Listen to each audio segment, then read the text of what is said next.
Oh, hey bitch. Oh, excuse you. Baloney wash. I'm annoyed. I'm just here to give my opinion and carry in. Oh, it's Chris Avalon Unfiltered, bitch.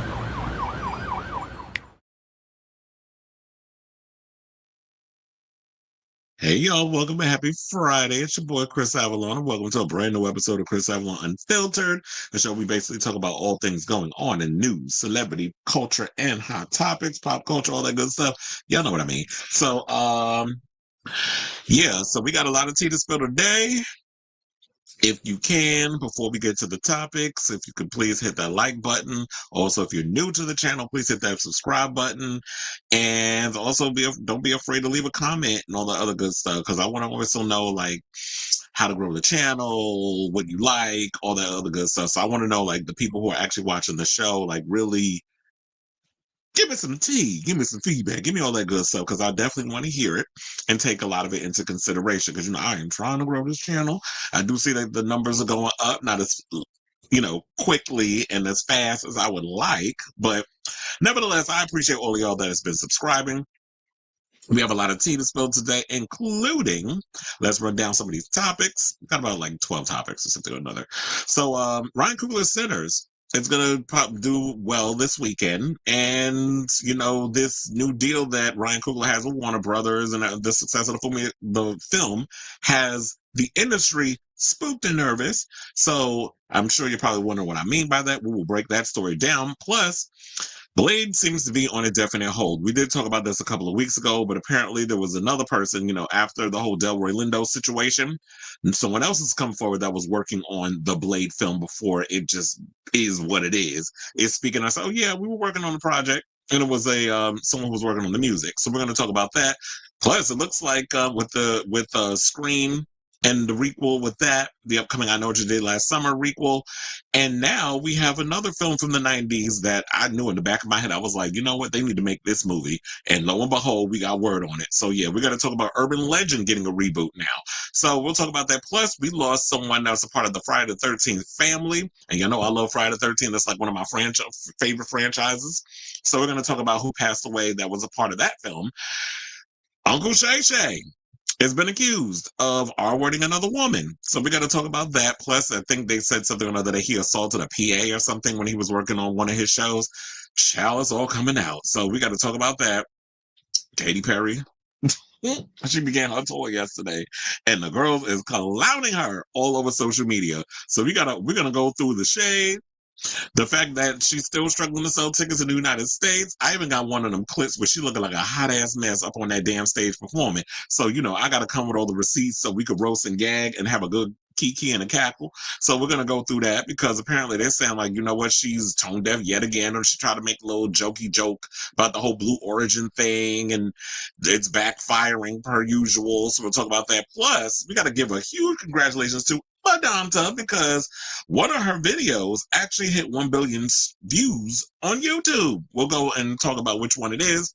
Plus, speaking of Madonna, I did see that she was out in Portugal, by the way. She went to go see her dentist. I'm like, girl, you go all the way to Lisbon to get your teeth seen? So somebody to work on your teeth. She probably got a better medical plan overseas than, because America's medical insurance, we got the trashiest, worst medical insurance. And we actually acting like we winning out here, but apparently we're not. So we'll talk about, to get to the point, her son Rocco. Don't call him a Nepo baby. He don't like it. So we're going to talk about that. Plus, Jennifer Lopez, one of her exes, has been hit with a misdemeanor charge because he out here running a weed little situation up out of his house, and he don't have the credentials to be doing that. We got to talk. We got a lot of Drag Race news, including some sad news regarding Jiggly Caliente. We got some news on Lydia B. Kollins on how many days it took for her to prepare for All Stars 10 when she had just gotten eliminated from season 17. So we're going to talk about that. Plus, Venus. Remember we talked about her the other day? Well, apparently, Miss Mamas wasn't entirely truthful in regards to what had happened while she was out in Mexico. So we're going to talk about that. Plus, speaking of Drag Race, you know how they always try to make a big deal about like how many followers you got on Instagram and all the other stuff. So we're gonna break it down on every season 17 queen. And since, you know, pre Drag Race and post Drag Race, how many people have they accumulated as followers over on Instagram? So we're gonna talk about that. There were some other topics I was gonna talk about, but it was just like it would have been too long of a show. And I was just like, I don't want to be bringing this show down today and being all somber, talking about Caitlyn Jenner cryptocurrency thieving behind or scamming behind, and then J.K. Rowling being, you know, with her man face and the man hands out here being transphobic, and my husband having to go cuss her ass out, as in Pedro Pascal, because you know I got a lot of husbands. So I'm a whore. So yeah, there's a whole lot of that and a whole lot more. So yeah, as I stated before, because this opening is going on a little too long. Hit that like button. If you're new to the channel, please hit that subscribe button and also smash the notification bell so that way you know when we go live with a brand new episode of Chris Avalon Unfiltered. I'll definitely be putting live timestamps in the episode once the live stream is done, so that way for those of you who come in and watch the playback, you'll be able to just click over to whichever segment you want to focus on instead of going through the whole show and all the banter that we do during the live stream. Okay, I do see I have a couple of comments. I will get to those after we do the first topic. So let me hit my banner. And without further ado, let's get into the first topic. So y'all already know how hard I've been windmilling for Sinners. It is like, in my opinion, one of my favorite movies of 2025 so far. And I know we still got a lot more to go. Like, I'm looking forward to Thunderbolts when that comes out. I do want to see Accountant 2. I do want to see Until Dawn, but I've been hearing mixed reviews about that film, so I'll probably just wait till that comes out on streaming. I definitely want to see Mission Impossible. I don't know if I said that already, but if I did, I'm repeating myself and I apologize. It was like, I want to see Mission Impossible, Final Reckoning. I want to see Superman. I'm definitely looking forward to seeing I Know What You Did Last Summer. So there's a lot of movies that I already know I'm going to be in the theater a lot. It's almost making me want to get the A-list because I want to see, there's so many movies I want to see. And, you know, you get like a really good deal with the A-list thing over at AMC. But I'm still kind of on the fence with that. But in the meantime, I don't mind paying like the regular ticket price and going to see the movies that I want to see. So Sinners, I've already seen it twice. Y'all already know that I'm just absolutely in love with this film because not only, because, you know, everybody just wants to focus on the vampire thing or whatever the case is. But this movie is so nuanced and multi-layered.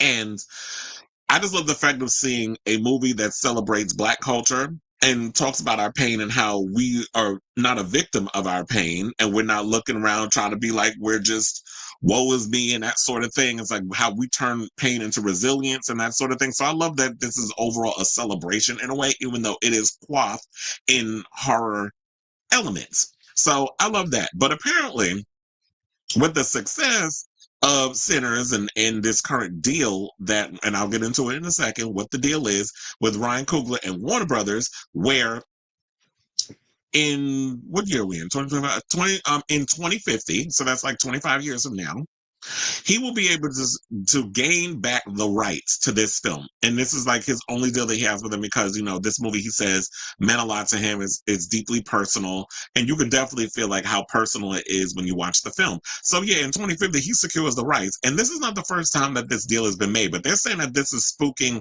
Hollywood because they think, well, if y'all give this to Ryan Coogler, then everybody's going to want to, own their intellectual property, which I'm guessing is like, I don't understand how this is foreign to a lot of people. That, yeah, if I come up with an original concept, if I write the script, if I'm directing it, if I even get a deal where I could do Final Cut, which I heard that that's exactly what he got out of this, why can't I own my intellectual property? And that's what's been happening a little too long, not only in the film industry, but in the music industry as well. How many artists you already know out here that be out here touring and why y'all be mad at them because they charge y'all $900 for a damn ticket, like a lot of y'all are doing currently with Lady Gaga, you know, Katy Perry going through it right now with her ticket sale, but that's because she's just impossible to deal with. So I don't even know if that could possibly be just the music, but just her, she's just irritating. She's just a walking irritation, I should say. And then so many other artists who, yeah, they have to charge so much money because you don't realize they're having to rent out these venues. A lot of this is coming out of their pocket before they can even see a dime.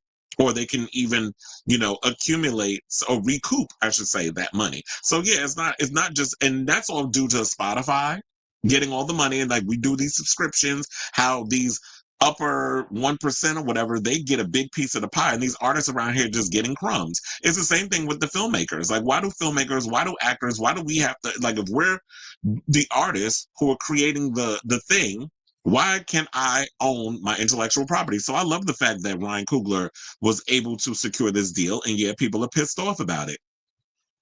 So shout out to MSNBC for this story. So this says, with his critically acclaimed hit Sinners, writer-director Ryan Coogler cemented himself as transformational filmmaker. Sinners, a gleefully genre-bending, soulful vampire spectacle, signifies on the American and Southern legacy of white supremacy at a moment when teaching the uncomfortable history of race in America is being outlawed. Ain't that the damn truth? Especially with all this foolishness you know who is currently trying to push forth, even arresting judges for smacking down his whatever the things that he's trying to push for. I'm like, what is happening in this country right now? It's disgusting.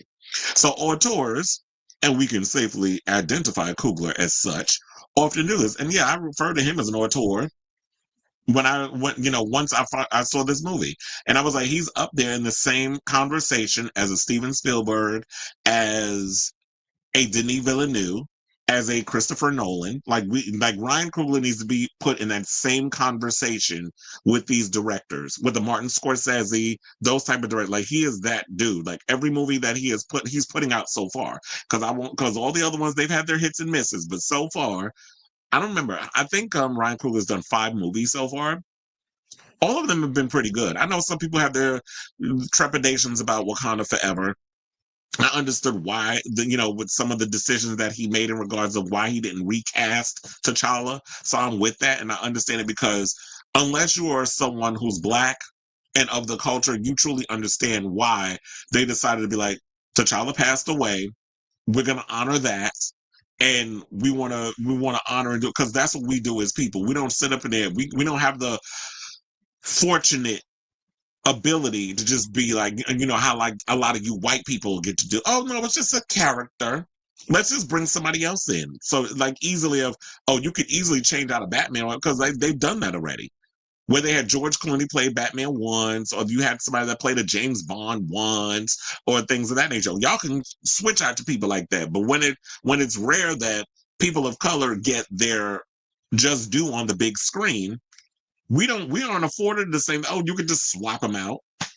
People would have been pissed off about it. So we're not held to the same standard of that. And if white folks who get on their little soapboxes with their shows or whatever can't understand that, then I don't know if it's a racial blind spot, or you just trying to look at everything as sort of from a movie or a cinematic standpoint, I should say. But it's like, no, it's unfortunately, we people of color, we have to always think in 3-dimensional ways. We can't just simplify stuff and just streamline things when it comes to a conversation. Everything with us has to be multi-layered. It has to be 3-dimensional, and we have to hit all the sides. So if people can't understand that, then it's like, that's a you problem. That's not a me problem. So what they're saying is that, that Coogler's horror film reportedly has some Hollywood executives afraid. So Coogler requested and received a rare stake in his studio-produced film, securing the Warner Brothers' first dollar gross points, final cut, and ownership of the film in 25 years. Now, an unnamed senior Hollywood executive told Vulture that some other executives are freaking out over Coogler's deal, and that it's very dangerous precedent that could be the end of the studio system. Well, now they're saying that, look, here's the thing. Now, y'all can pump your brakes with this, because, look, Coogler's one-film deal is rare, especially for an African-American director, but it neither exists in a vacuum nor marks the fall of Hollywood studio system. Notably, Coogler has explained that he sought ownership for this specific project because it is inspired by his family history in Mississippi and has an extra personal significance for him. So, and then LeVar Burton went and posted something on Twitter, so I'll read his tweet. He said, y'all, Sinners is an extraordinary accomplishment by all parties involved, both in front and behind the camera. At Michael B. For Jordan feasts, as does the rest of the cast. However, make no mistake, this is Ryan Coogler's triumph. Next level storytelling. Get thee to a movie theater. Well, I have twice, and I might go see it again. Now, they said, though he doesn't expect to seek the same for future projects, Coogler clearly understands a fundamental truth. Long-term cultural ownership is a powerful legacy. The film itself touches on the commodification and theft of Black music and culture. The most important aspect of Coogler's deal is ownership, reverting back to him after 25 years. And that's what people need to understand. When you're looking at this movie that we're talking about called Sinners, what is the film truly about? A lot of people get so up, well, it's not enough vampires. Oh, it's like From Dusk Till Dawn. And I'm like, first of all, when y'all trying to compare like the Latino experience, like, first of all, those were Aztec vampires that were not Latino vampires. So big difference. Indigenous people, which a lot of you Latinos don't even like to include yourselves as, unless, Mexicans I would see as indigenous to a degree, but when we're talking about Aztec, that's like something different.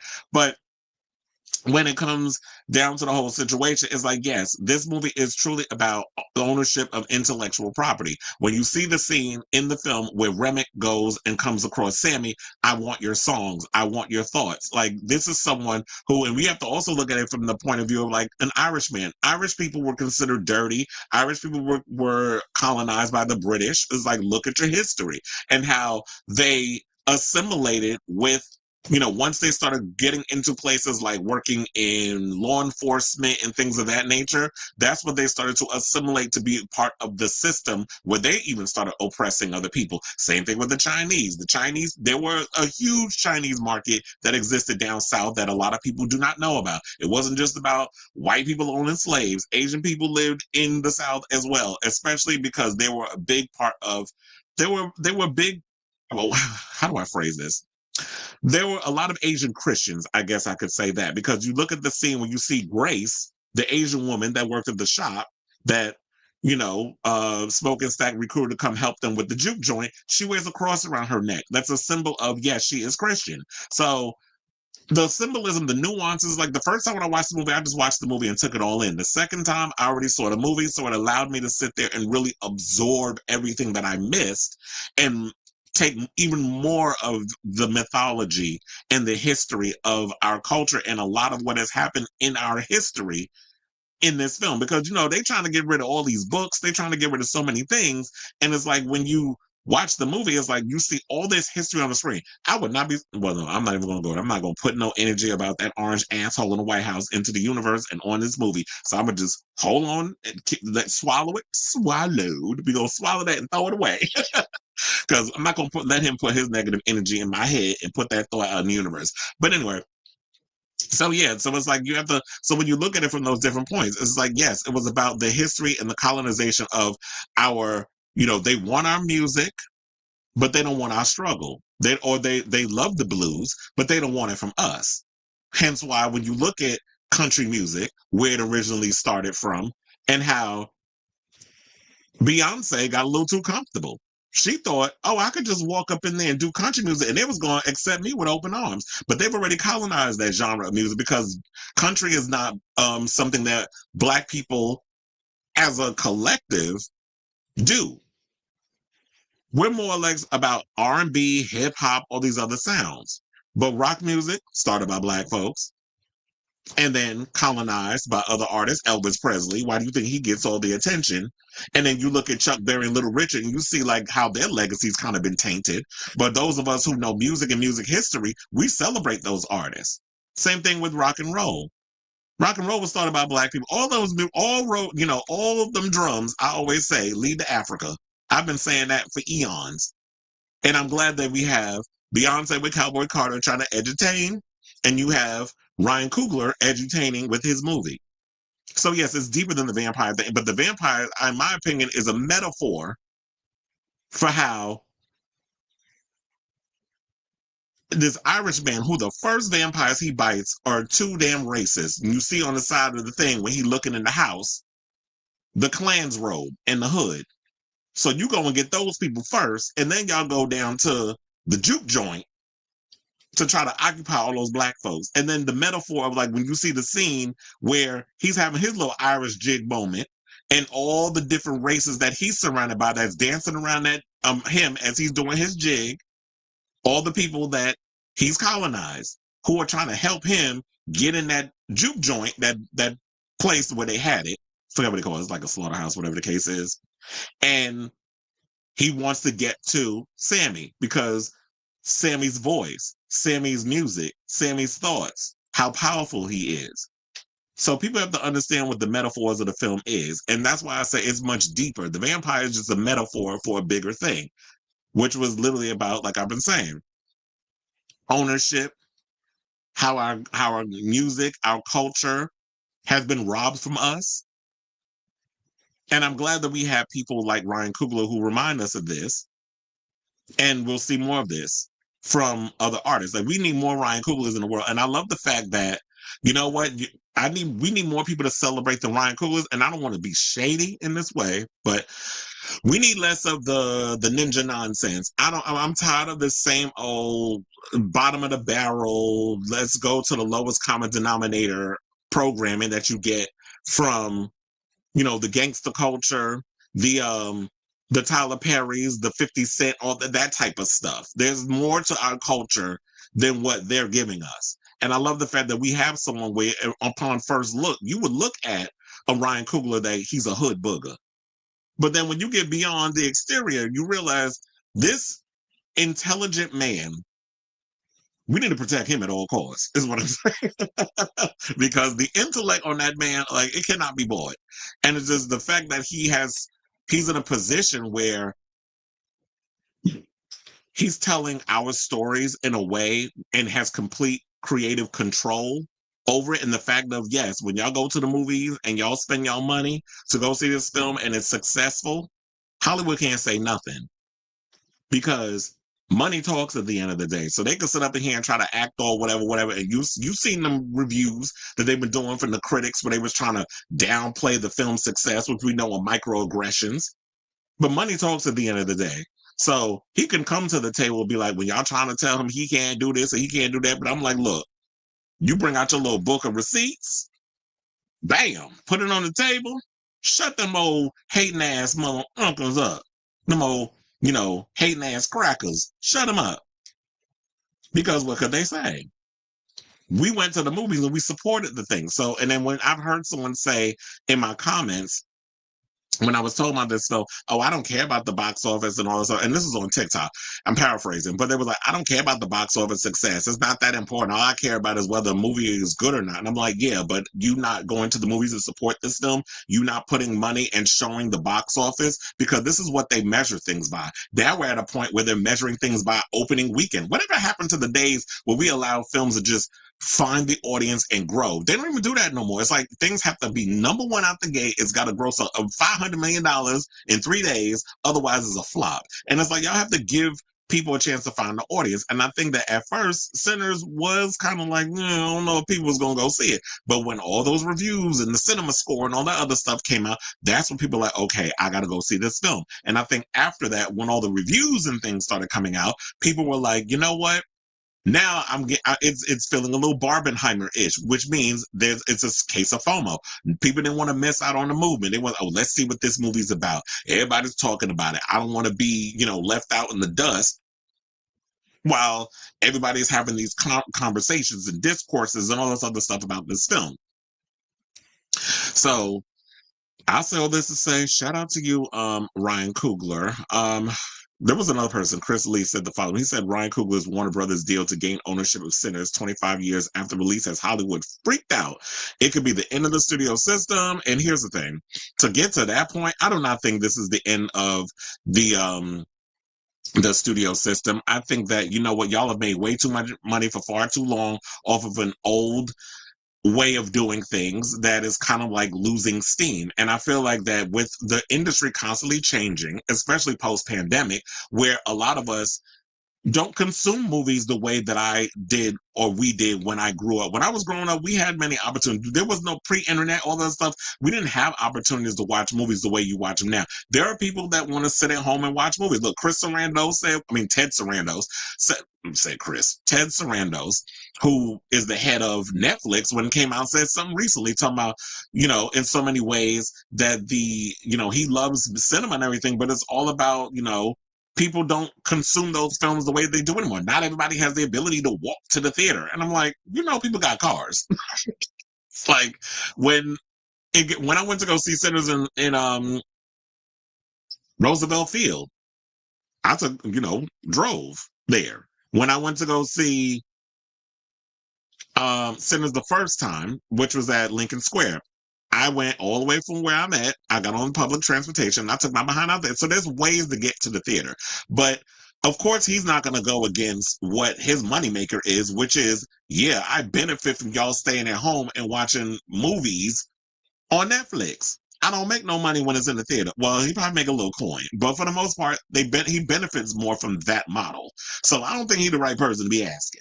But for the most part, y'all got to come up with a new way to you got to, I guess, figure out how to reinvent the wheel, get with the times, and how to get people into theaters and find ways of doing that. Like, that's not my job. That's your job. Y'all working in cinema and all that other stuff. So y'all got to figure that out. But if y'all worrying about artists, I mean, y'all losing intellectual property to artists, how about y'all come up with deals where artists can eat just as well as y'all can eat instead of y'all being greedy? You think just because y'all give the advance and y'all provide the platform and the studio, the production companies and all other stuff to help you make, to get these movies made and help these artists get these movies made, that they shouldn't be able to make money off of their own property? Like, that's crazy to me. So everybody should be able to eat at the end of the day. And I would just wish studios, whether you in the film industry or whether you in the music industry, stop being so damn greedy.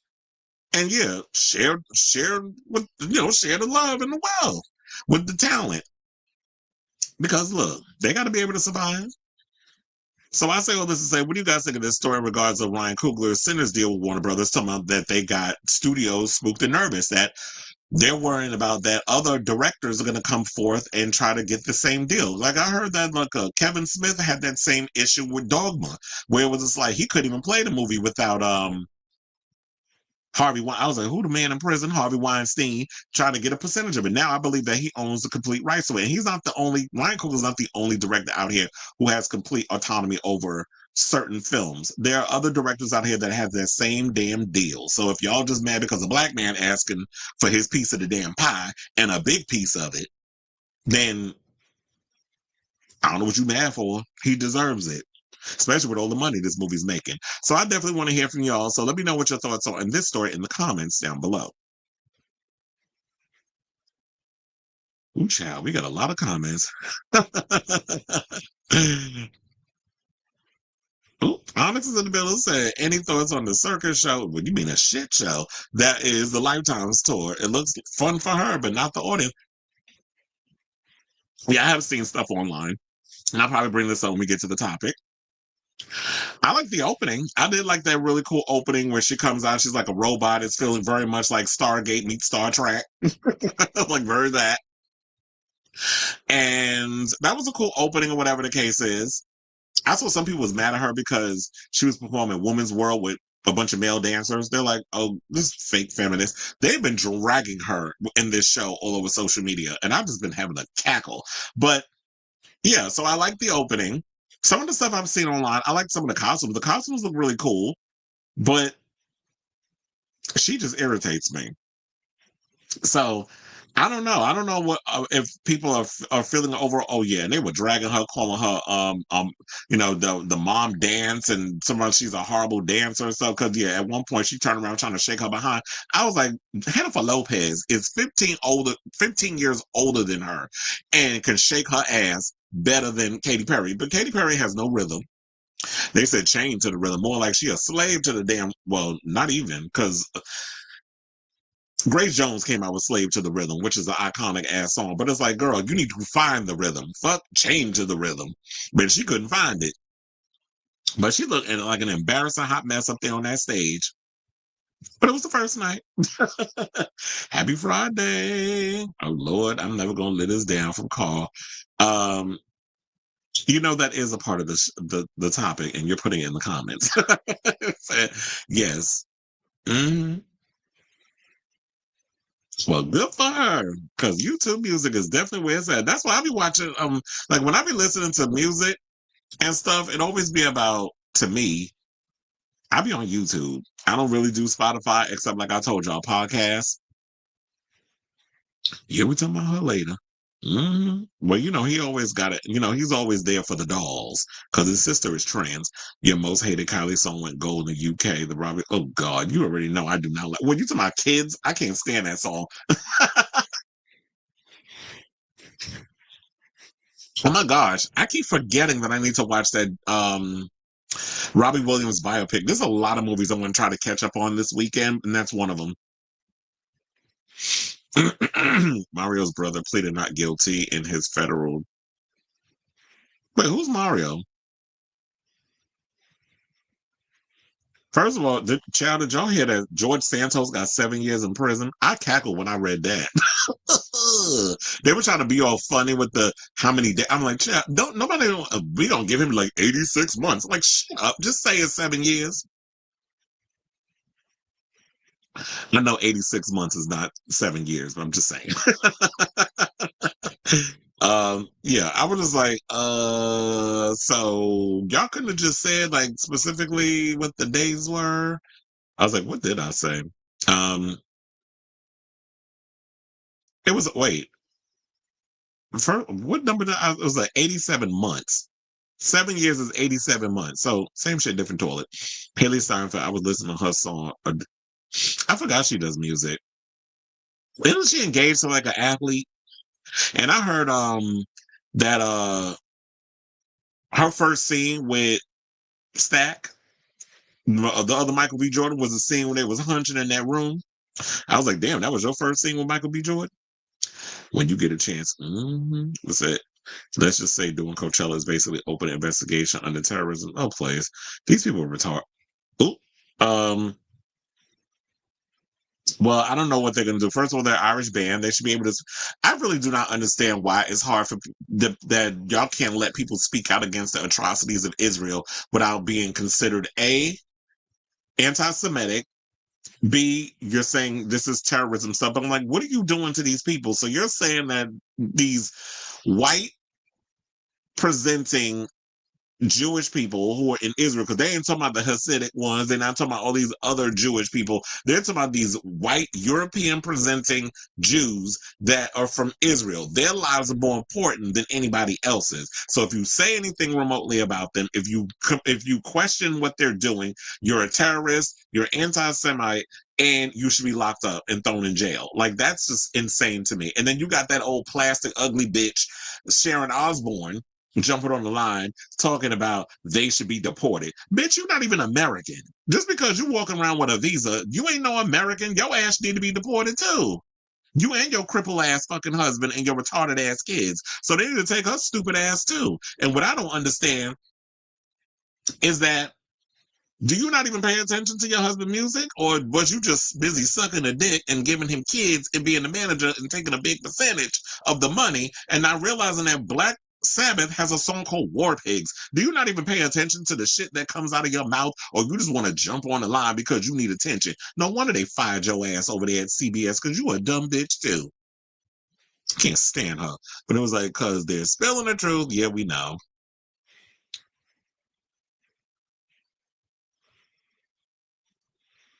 I don't know if that's true though. I mean, I don't know. He can't speak. Well, that's what he said. But I'm saying you can't speak for us. It's talking about people hate being around others. I don't hate being around people. I hate being around people who are not aware of their surroundings, who don't have respect for others, who sit in they're just on. Why you on your phone? Why is the light this doing this, that? Why you having full conversations? Why you doing like all the things that they tell you before the damn movie? Shut off your damn phone, no talking, no this, no that. I remember when I went to go see, and this is why I love my people. When I went to go see Sinners, you made a the Pete. I remember that even when the movie started, I heard somebody shushing somebody. I was like, look, people in their moment, they want to take this movie in. They don't want to hear y'all talking. They don't want the rudeness. They don't want none of that. And that's the thing I don't like. I don't like, well, I like that, but I don't like when I go to a movie and people just not respectful of those who are in the room with them. So I don't mind going to the movies. If it's for certain films, any kind of event, I like going to the movies. But for the most part, I don't like. I mean, I normally go to the movies by myself, so I don't mind. So I don't know. He's talking about like people hate being around others. Maybe he does. Maybe he's socially awkward and don't like being around people. Halle Berry is right. We should stop doing anything for or expecting anything from. Exactly. And you know what irritates me about that is that there's been some people who feel like, well, you want, when she made the comment about the Oscars thing, well, you won your Oscar, so it's easy for you to say. I'm like, why y'all always gotta go into that thing? Y'all can't really just take in what she said. Like, to me, I feel like if you won the Oscar, that makes what you say more valid. Because if you had an Oscar, most people wouldn't even go against the very establishment that gave them an award. So that's what you took from me. I just feel like you just real slow if you didn't get that. Because I would rather take somebody who's an Oscar winner that's speaking out against the very establishment than somebody who got an Oscar and is just going to remain silent. So we should be out here building our own stuff and doing this. And you know what? Over the years, when you look at it, history, we've shown that we can build and have things without white people helping us. But every time that happened, Tulsa Massacre, that sort of thing, many others that happen, Rosewood, every time we build our own wealth, you get certain people that come in and want to burn it down and all that stuff. Now they found a new way to get to us, which is gentrification. So when white people decide, and the people don't remember this either. I kept forgetting about this. I remember a friend of mine told me this, and then I was reminded a while ago. But then I was reminded this the other day. I keep forgetting that Central Park used to be. It's funny how it's a park now, but back in the day, it was a town in New York that Black people lived in and owned. But of course, you had certain people that came in and want to get all up, take up all that property. So now it's a park. Well, before it was Black owned. A lot of Black people lived in that town. And so now it's all about gentrification. So when white people decide they want to live in certain parts of the United States, particularly if you want to live in parts of Manhattan, and you start to see like areas, now you see the Bronx is getting gentrified. I see like Jackson Heights, Queens, you start to see more people getting pushed out in there. It's like you think that they're trying to move to these places because, the rent is getting too damn high and they want to move somewhere where it's not so expensive. I don't know, bitch, keep your ass where you was at. Because the minute y'all come out here, that's when the real estate people eyes start to bulge out their damn head. And then they thinking, oh, look, we getting the white people coming up in these areas. So now we can start pushing up the market value. And then we can start pushing the people that have been here for 20, 30, 40, 50 years, push them out so that we can start gentrifying this area. We're going to start putting, a Trader Joe's and a Jollibee or whatever how the hell you say that name, Jollibee, or a Shake Shack. Or, some people get all excited because now they got a Chipotle in the hood. I don't eat Chipotle. I used to. So, they were trying to find ways to do it. It's like, yeah, we're not going to obviously burn y'all out, but we're going to find a new, we're going to burn y'all out just by raising the rent. Which is why I'm looking forward to, what's his name? One of the guys, I always forget how to say his name. Memnon Hamdani, I think is how you say his name. Now I be butchering people's names. Where he's running for mayor of New York, because I was like, I'll be damned before I vote for a goddamn Andrew Cuomo. He basically just no different than all them other ones. Bloomberg, De Blasio, Koch, the other idiot, Giuliani. And most recently, this old heifer, Mayor Adams. It's like, if y'all want change, you're gonna stop voting the same ones in our in office. Adults only screening or do movie etiquette classes. Can you imagine somebody doing theater etiquette? Drama. Sailor Mermaid is in the building. You saying she looks uncomfortable being flung up back and forth. Yeah, I was finding it funny. She's flying an awful lot in this damn show. I'm like, who put her up to that? Is it that was whoever her people are that worked on the tour? Because yeah, it's like she's in the air a lot. It's like, girl, you're not pink. So if you're not pink,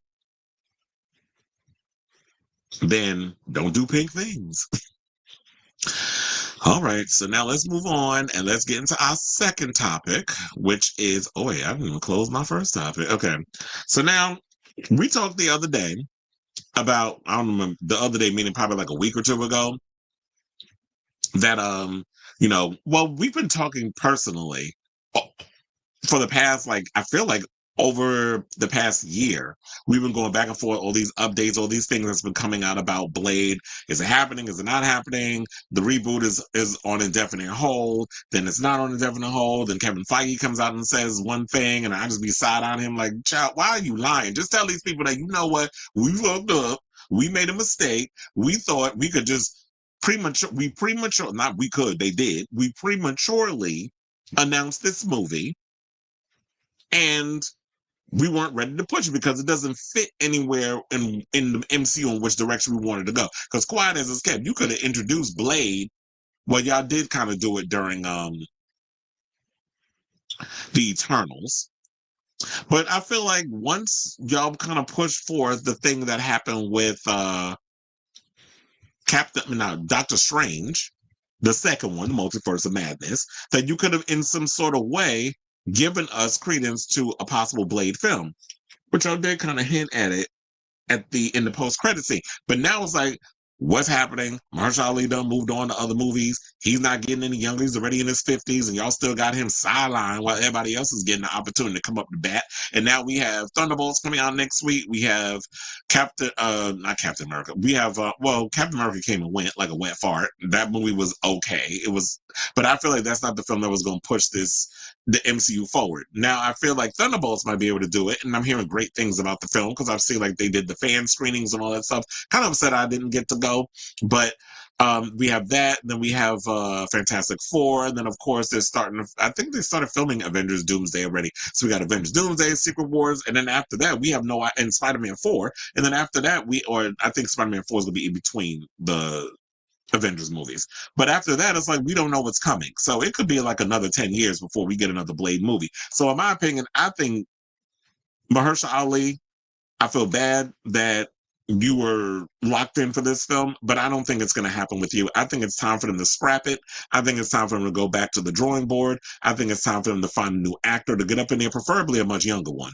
I mean, I would have loved to have seen Mahershala Ali as Blade, but child, he'll be like, by the time we get it on a Blade movie on screen, he'll be Tom Cruise age today, which is 62. So, we did mention the whole thing about Delroy Lindo, where he was talking about that at one point he was a part of it, and it all just went to crap. And now we have a musician who has come out and said that, yeah, he was supposed to come up with the music too, but it fell apart or it fell through. So, despite recent reports that the MCU's reboot was still on track to commence production in the UK at some point later this year, insider Daniel Richmond, as we know as Daniel RPK, claims to have confirmed that Blade has now been put on indefinite hold. Backing up his claim is recording artist / DJ Flying Lotus, aka Steven Ellison, who has taken to Twitter to reveal that he had signed on to write the music for the project before things fell through, and he does not sound optimistic about the film getting back on track. Now, last that we heard, and this is according to Comic Book Movie, so shout out to them, the latest draft by Eric Pearson, who was the 6th writer to have been assigned to the project after Michael Green, Stacey O.C. Kufer, Michael Starbury, Bo DeMeo, and Nick Pizzolatto had finally satisfied everyone involved. But clearly this isn't the case. Now, apparently the real reason Blade was pushed back is because Marvel is prioritizing multiversal stories to build up to Avengers Doomsday and Secret Wars. So it may not be a case of the studio struggling to get Blade right and simply bad timing for Ali's Daywalker to make his MCU debut, which is clearly what I said. I said that they made a misstep when Kevin Feige did that whole thing about 6-7 years ago, almost damn 7 years ago, where he brought out all these people and was like, yeah, you're getting a film and you're getting a film and you're getting a film, very Oprah with it. And then brought out Mahershala Ali and we was all excited. Now, 7 years later, we still don't have a Blade movie. So yeah, I feel like they realized that, you know what, maybe it was not a good idea for us to announce all these movies we have coming out. And to me, it's like, yeah, maybe they want to focus on the whole multiverse thing so that way they can use that as a way to introduce supernatural elements into the franchise, particularly X-Men, and then hopefully we can get, because I'm thinking about it now, it's like, how would they introduce vampires into the MCU since y'all are also hell-bent on multiverse type stuff? So Hopefully they do after Secret Wars and everything. You know, we do get, they actually look at Blade and give us a film. I'm disappointed because I love Blade, and I feel like with the success of Sinners, this would be the best time for them to be looking at Blade. Or, I don't know, maybe they're interested in trying to give us a Midnight Suns type of film. Maybe that's what they're looking at also. I don't know. But I feel like let's get Blade first before y'all can even talk about Midnight Suns. More people are familiar with Blade than they are Midnight Suns. And you can introduce the Midnight Suns down the road, maybe in a sequel or something or another. And then you can kind of get maybe spin theirs off if it all does well into a series on Disney Plus. So yeah, so as a reminder, Delroy Lindo, remember, he spoke to EW and he said the following. He said, when Marvel came to me, they seemed to be really interested in my input. And in the various conversations I had with producers, the writer, the director at the time, it was all leading to being very inclusive. It was really exciting conceptually, but it was also exciting in terms of the character that was going to form. And then, for whatever reason, it just went off the rails. There was a Marcus Garvey-esque component to this man, to who this man was shaping up to be. I'm not saying that it would have been an out and out Garvey-ite, not that, but just in terms of how this man's philosophy, his ethos, and what was driving him, he was a character who had, very similar to Sinners, created a community, a Black community.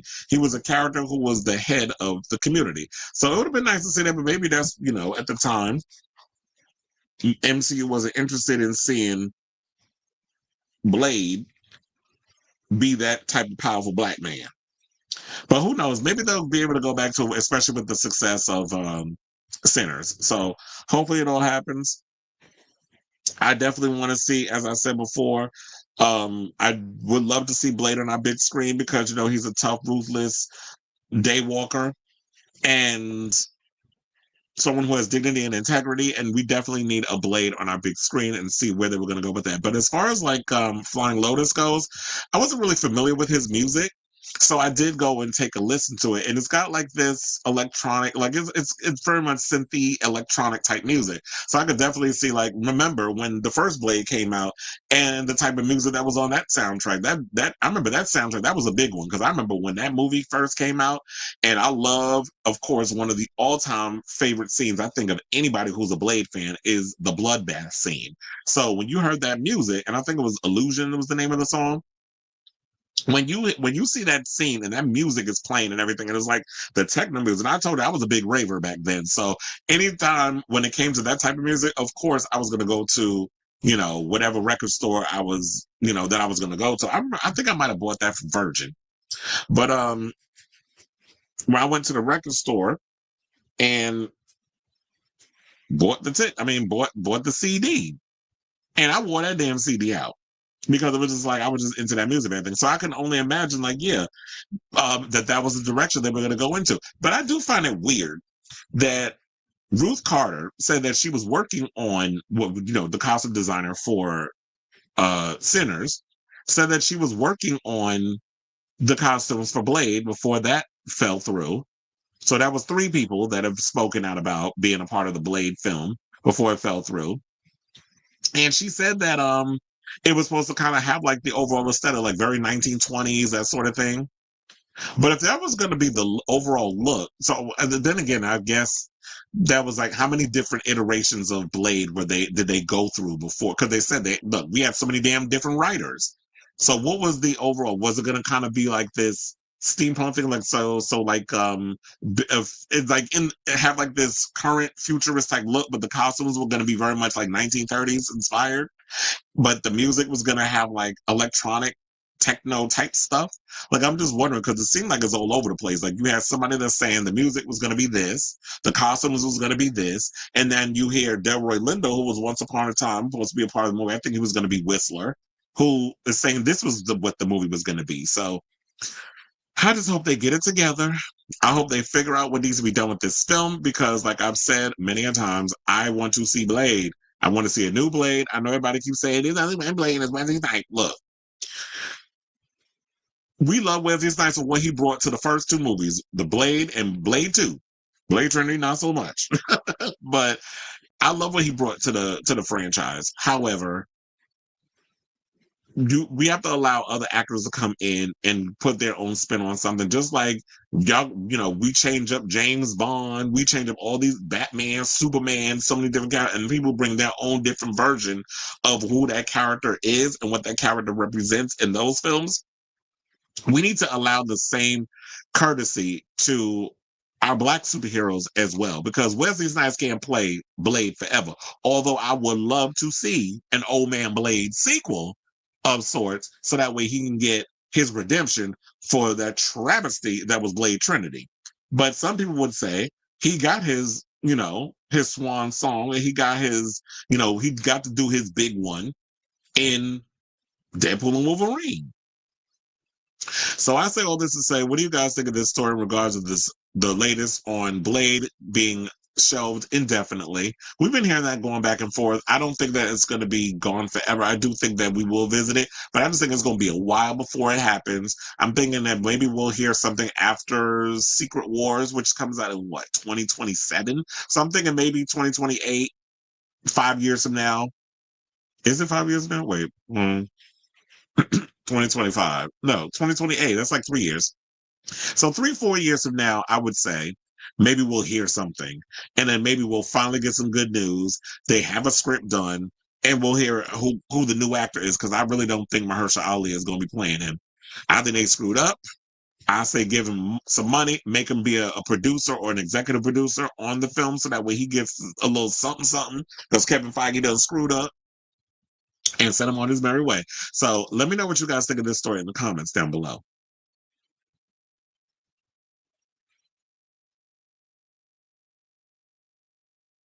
It's stupid. It's like, we already know straight people don't need pride. Y'all just love trolling. Or you know what? Straight people, white people, y'all just be out here so mad that y'all can't be a part of something. Just when they take, colonize everything.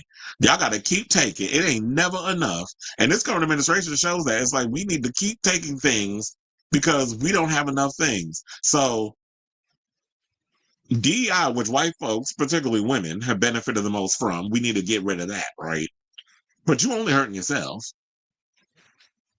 Hetero pride. We gotta have a hetero. Every day y'all get to be fucking straight, but y'all mad because y'all can't have a pride. And pride started as a riot. Pride started because gay people got tired of when we wanted to be in places and love who we love and be able to do that freely without getting thrown in jail. We would get raided. Those places would get raided. And then it came to a point where, and this happened, like, I believe a decade before the Stonewall riots, because I think it happened in LA also. I think it was Silver Lake where it happened too, over there by Akbar, if my memory serves me right. And then 10 years later, we had the Stonewall riots because drag queens and femme queens and trans women got sick and tired of being harassed by the police. And remember, because we got to remind Derek Barry, nobody died. If you know, you know. But that's what she said. And Willem had to tell us, like, nobody died. Even though she thinks they did. But yeah, so look at me giving history. I'm giving the Black history and homosexual history today. It was like, what would we do if we were just walking around in the world uneducated? Whew. All right. Okay, now speaking of history, let's take a little trip back to the 90s. Because apparently the word on the street is, with the success of the Scream movies and the hopeful success of Scream 7 when that comes out, and with the hopeful success of I Know What You Did Last Summer, no one should be surprised that, producers are going to start, or studios are even going to start looking at old IP and giving it a new lease on life and rebooting it. Which I was thinking, and I'm so bad at myself because I wasn't bringing this up in conversations. But one of the movies that I was thinking about, especially with all the I Know What You Did Last Summer news and stuff, I was like, you know what? We definitely could use a Urban Legend remake. I love the original Urban Legend that came out. Like, this might be blasphemous for me to even say. I understand that I Know What You Did Last Summer and Scream is way more successful, and I know, and Urban Legend kind of comes from that laundry list of let's capitalize off of this whole slasher movie moment, and let's bring, where they will bring in every big TV star at the time, because they had a lot of big stars up in there. Who was in it? Alicia Witt was in there. She was a big TV star. You had Danielle Harris, who, was Jamie Lloyd in Halloween 4. She played the goth chick. We had Loretta Devine, who I'm like, if y'all really want to bring somebody back of some sort, you could say she'd be the only one that you could bring back. We don't need a requel. We don't need none of that stuff. Y'all don't need to do the whole I Know What You Did Last Summer treatment. You can actually make this an original IP. The Urban Legend thing with just a whole new cast of people. That's what you could do. You don't need to bring back Brenda, because she didn't die, right? She didn't die in the first one. She was the killer. And you don't need to bring Jared Leto. Definitely ain't coming back. He was in that too. Joshua Jackson was in it. Michael Rosenbaum. Like, there was a lot of big names in this movie. And that's like, it's like one of my favorite films. Like I said, this might be blasphemous because I didn't finish that sentence. Scream is number 1. Urban Legends is number 2. And I Know What You Did Last Summer is number 3. I know that might be blasphemous to say, because I know a lot of people like I Know What You Did Last Summer. But to me, when we talking about the kills, the killer, like, basically committing the crimes based off of urban legends, like, oh, you drink soda and eat Pop Rocks, your stomach will explode, like all the things that I grew up as a kid hearing and freaking me out. I don't know what the new urban legends will be. I don't know if they want to go and dig back into old urban legends and bring that into the new thing, or when you hear like the scratching on the roof of the car and that sort of thing. So there was just like a lot of those different things. I don't know if they will bring that into the new one, but I'm curious. I'm like, what are the new urban legends for this generation? Because I have no idea what that is. And then you had Natasha Gregson Wagner, who is what was her name? Natalie Wood and Robert Wagner's daughter. That's who that is right here. And remember when you had Brad Dourif, who does the voice of Chucky, who was literally like the stuttering. And that was another thing too. That opening scene, I don't know if you've seen it, but I hope you have. It's been out for like 20-something odd years. Came out like 99, right? So it was like 25 years old. That opening scene was the gag for me, because y'all thought, and I'll say y'all, and I include me too, we all thought Brad Dourif, because he was the creepy guy that worked at the at the gas station, who was stuttering. And finally, when she drove off, he was trying to keep her in that damn garage, saying that somebody was in your back seat trying to kill you, and she ain't listen. She should have stayed. And there you see it while she driving. Just call me Angel in the morning. Just brush my teeth before you leave me. Or touch my cheek. That's what I always, I like to change lyrics.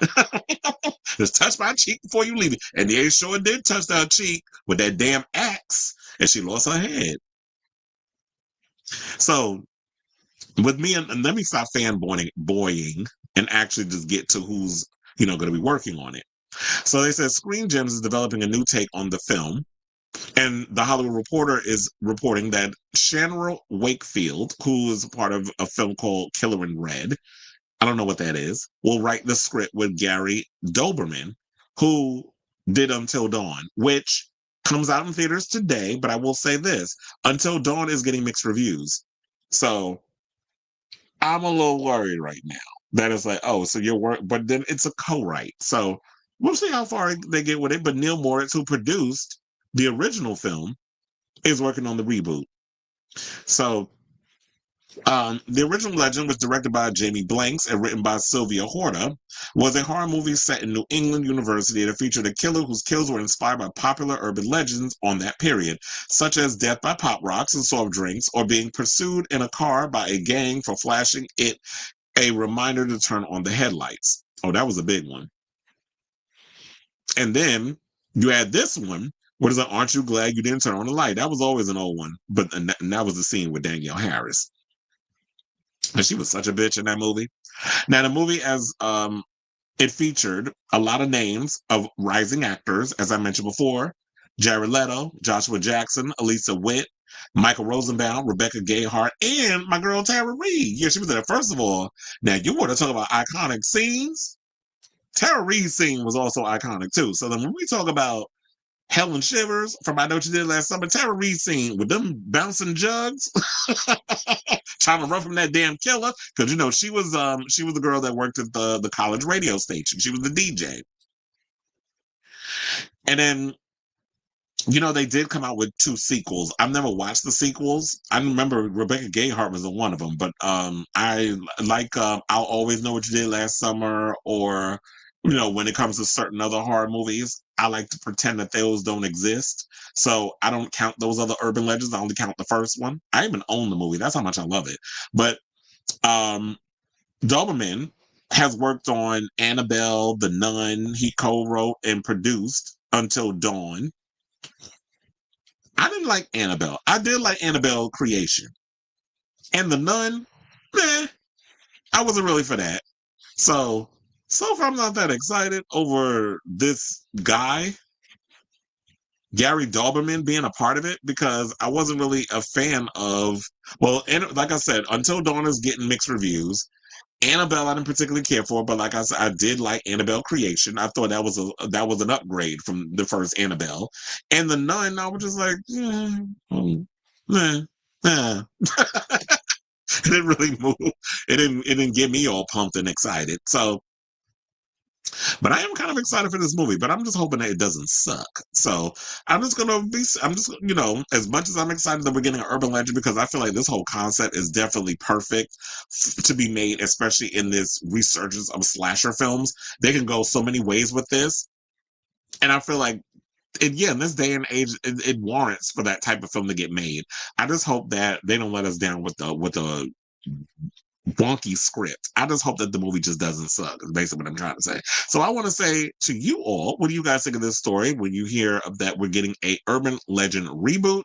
I'm excited, but I'm still on the fence based off of, the reputation of one of the people that's working on the film. But I'm going to be optimistic until, the script is done. They start casting. We get a script. Well, once the script is done, we go through the whole casting process. They start filming. We get a trailer, and then I'll give my overall thoughts when we get to that part of, when we get to that hump, over that hump. Apparently I can't talk today. So let me shut up while I'm ahead. Let me know what your thoughts are on this story in the comments down below.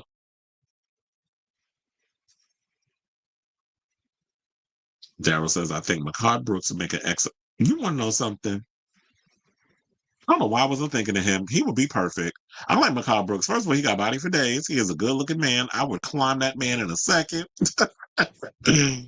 I know he's busy with Law and Order, so they would have to figure out how to. Well, look, if he could do Law and Order and he could also do Mortal Kombat too, then it's not that hard to get him in that movie. I do think that he would be good because he plays Jax in Mortal Kombat, so they could definitely get him up in there. I would definitely like to see him do that. He would have to go for that role though.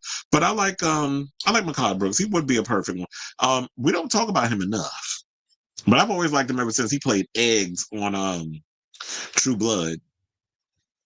What are some Gen Z, Gen Alpha urban legends with the internet at the pump?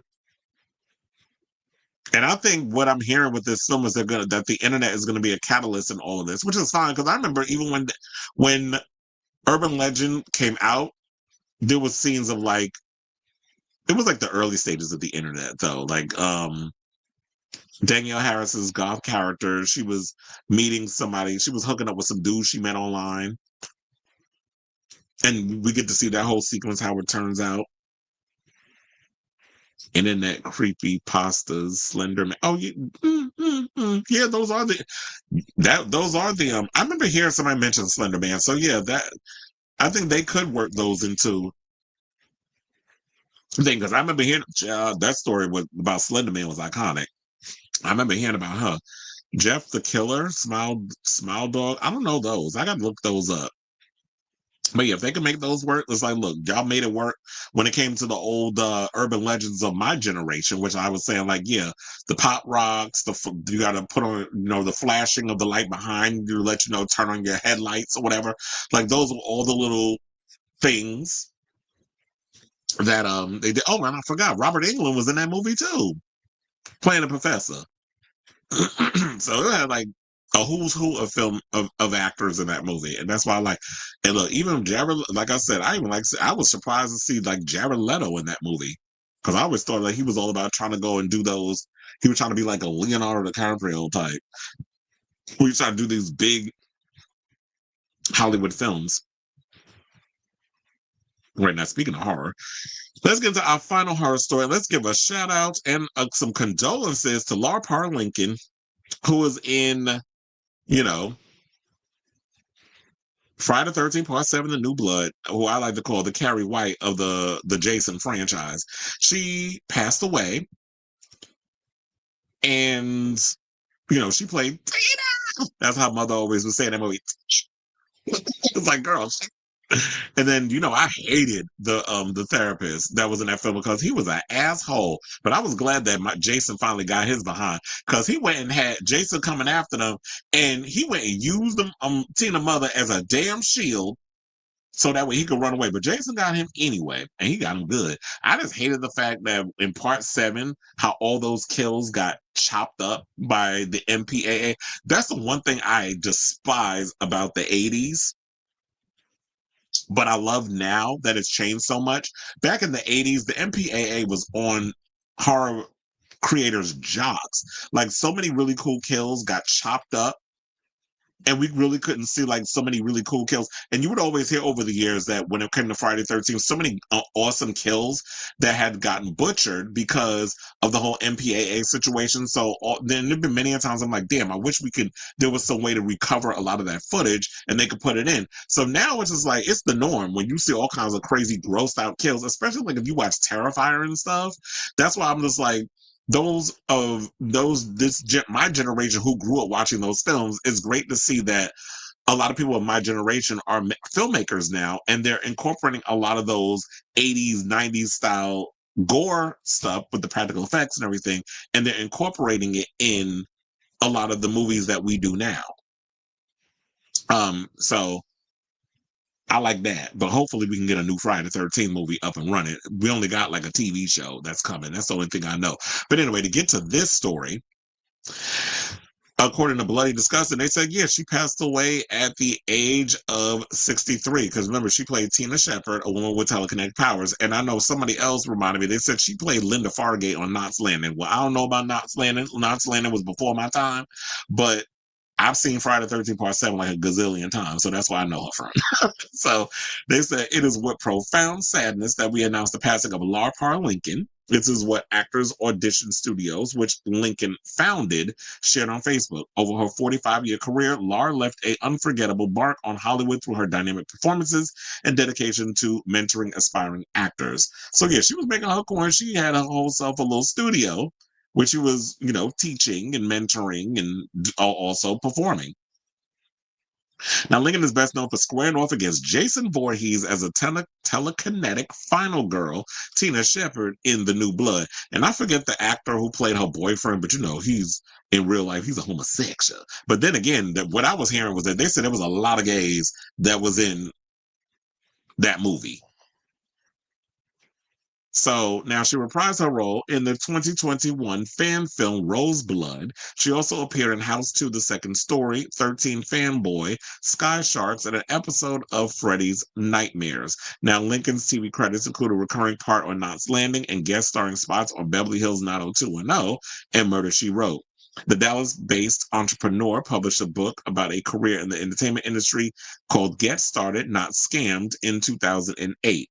Now, Lincoln's family requests privacy during this time and is grateful for the outpouring of love. In lieu of flowers, donations can maybe made to the SAG-AFTRA Foundation or Entertainment Community Fund. So if you guys are interested in, you know, showing a little love to Ms. Lahr, you definitely could do that. And also, I'm wondering if that's Kane Hodder, because, you know, he played the Jason in Part 7, which if I really thought about like who are my favorite Jason is. I mean, they've all kind of been different over the years, but my favorite would always be Kane Hodder, and that's why I was still mad that they never even had him in Freddy versus Jason, because that would have been awesome to have him in that.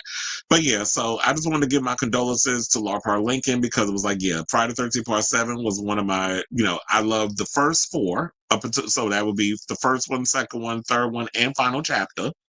Fifth one is please. Six, Jason Lives, love that one. And part seven, The New Blood, because it was a different idea. Like someone with telekinetic powers going up against Jason. That whole sequence was so iconic. But I think like that movie was swathed in a little campiness. So that's probably why the gays particularly like part seven. But I like that movie. And don't even, child, after that, the franchises went to shit. Because don't even get me started on Jason takes a boat to Manhattan for like 10 minutes. It's like, don't even get me started on that trash of a movie. Then it was Jason Goes to Hell, which was even worse. I do have a soft no, you know what? I do have a soft spot for Jason X, especially with some of the kills that was up in there. But other than that, it was just like, I can't wait till we can actually get the IP back where we can get a really cool Jason movie, because it's been 16 years since the reboot that we had with Jared Padalecki. So it's time that we get another one. But yeah, so shout out to you, Lar. Condolences. May you rest in peace. So I say all this to say, what do you guys think of this story regarding Larpar Lincoln passing away? They didn't say what the cause is, but she passed away in her 60s, 63 years old. So whatever your thoughts are. And also let me know what your favorite Friday the 13th is in the comments. So let me know what your thoughts are on this story in the comments down below. Laura Park didn't get along with her male lead as he was openly gay, but I learned Friday Part 7 had a huge queer cast, and Laura being heterosexual felt alone. So wait, it wasn't homophobia, was it? It was like, yeah, the gays was kikiing. And plus the guy that played her boyfriend, I'm like, ooh, how you doing? But yeah, there was a lot of gays that worked on that movie. And then they have the girl that they consider the ugly duckling. I almost felt bad for her with her big old glasses. I was like, y'all gonna leave her alone. And Jason went and killed her. He killed everybody in that damn movie except for Tina and her boyfriend. And then I hated the fact that they did have to change up the husband, our father, at the end when he jumps out of the water and then takes Jason down, because they were like, oh, we can't make him look like he's all, withered, tattered. And so I'm like, but he's been in the water since she was a little girl. Of course he's gonna look crazy. I don't know why y'all had him come out looking like a regular human. Like that didn't make no sense. But whatever. That was what they chose. It is what it is. Now, child, let's get into this story. Let's talk about Shannon Sharpe, because Shannon Sharpe is yet again out here in these streets being a mess. So you already heard the story about the young girl who was 19 years old at the time when she was messing with Shay Shay. And now I believe she's like 22. She's filed a lawsuit, $50 million lawsuit against Shay Shay for, she's claiming that he R-worded her, that he was making her do things that she didn't feel comfortable enough doing. And now he out here being a mess. I do, just as a reminder, I do have a clip of, and then I guess he was going against it and all this other stuff, saying like she lying, trying to, it's a shakedown, so on and so forth. Then Tony Busby, who I know a lot of us, including myself, was side-eyeing because of some of the stuff that he's kind of been caught up in, particularly the Jay-Z stuff, the Diddy case, the fact that he can't even legally try any cases in New York for reasons unknown. I was side-eyeing him and the whole thing. I was like, okay, what's your end game? Like, it just feels like a cash grab, whatever case is. And I'm sure all of this is probably true. However, Shannon, you got yourself caught up in this matrix. You got yourself put in this situation. I do have that he, with all this coming out, he has opted to step down. Word on the street was that they were going to, if you didn't take that option, they were going to pretty much sideline him.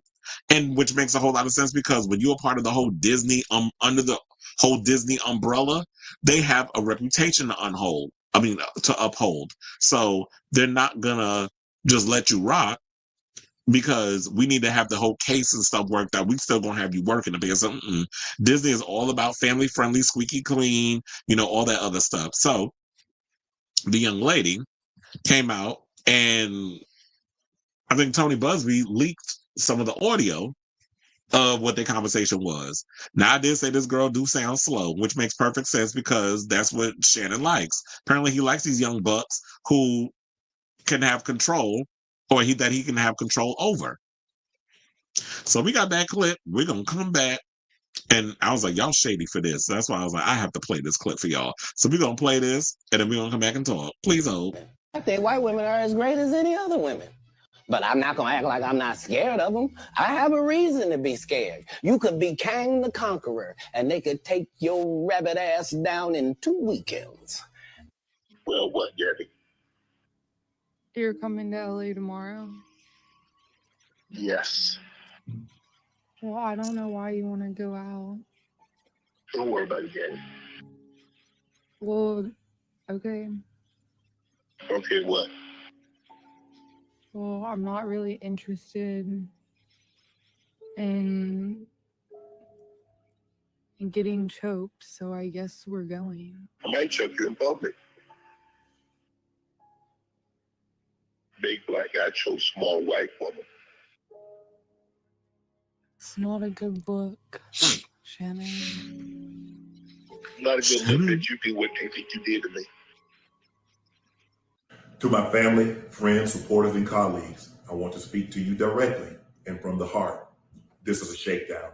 I'm going to be open, transparent, and defend myself because this isn't right. This is all being orchestrated by Tony Busby, who has targeted Jay-Z. Tony Busby targets black men, and I believe he's going to release a 30-second clip of a sex tape that tries to make me look guilty and play into every stereotype you can possibly imagine. That video should actually be 10 minutes or so.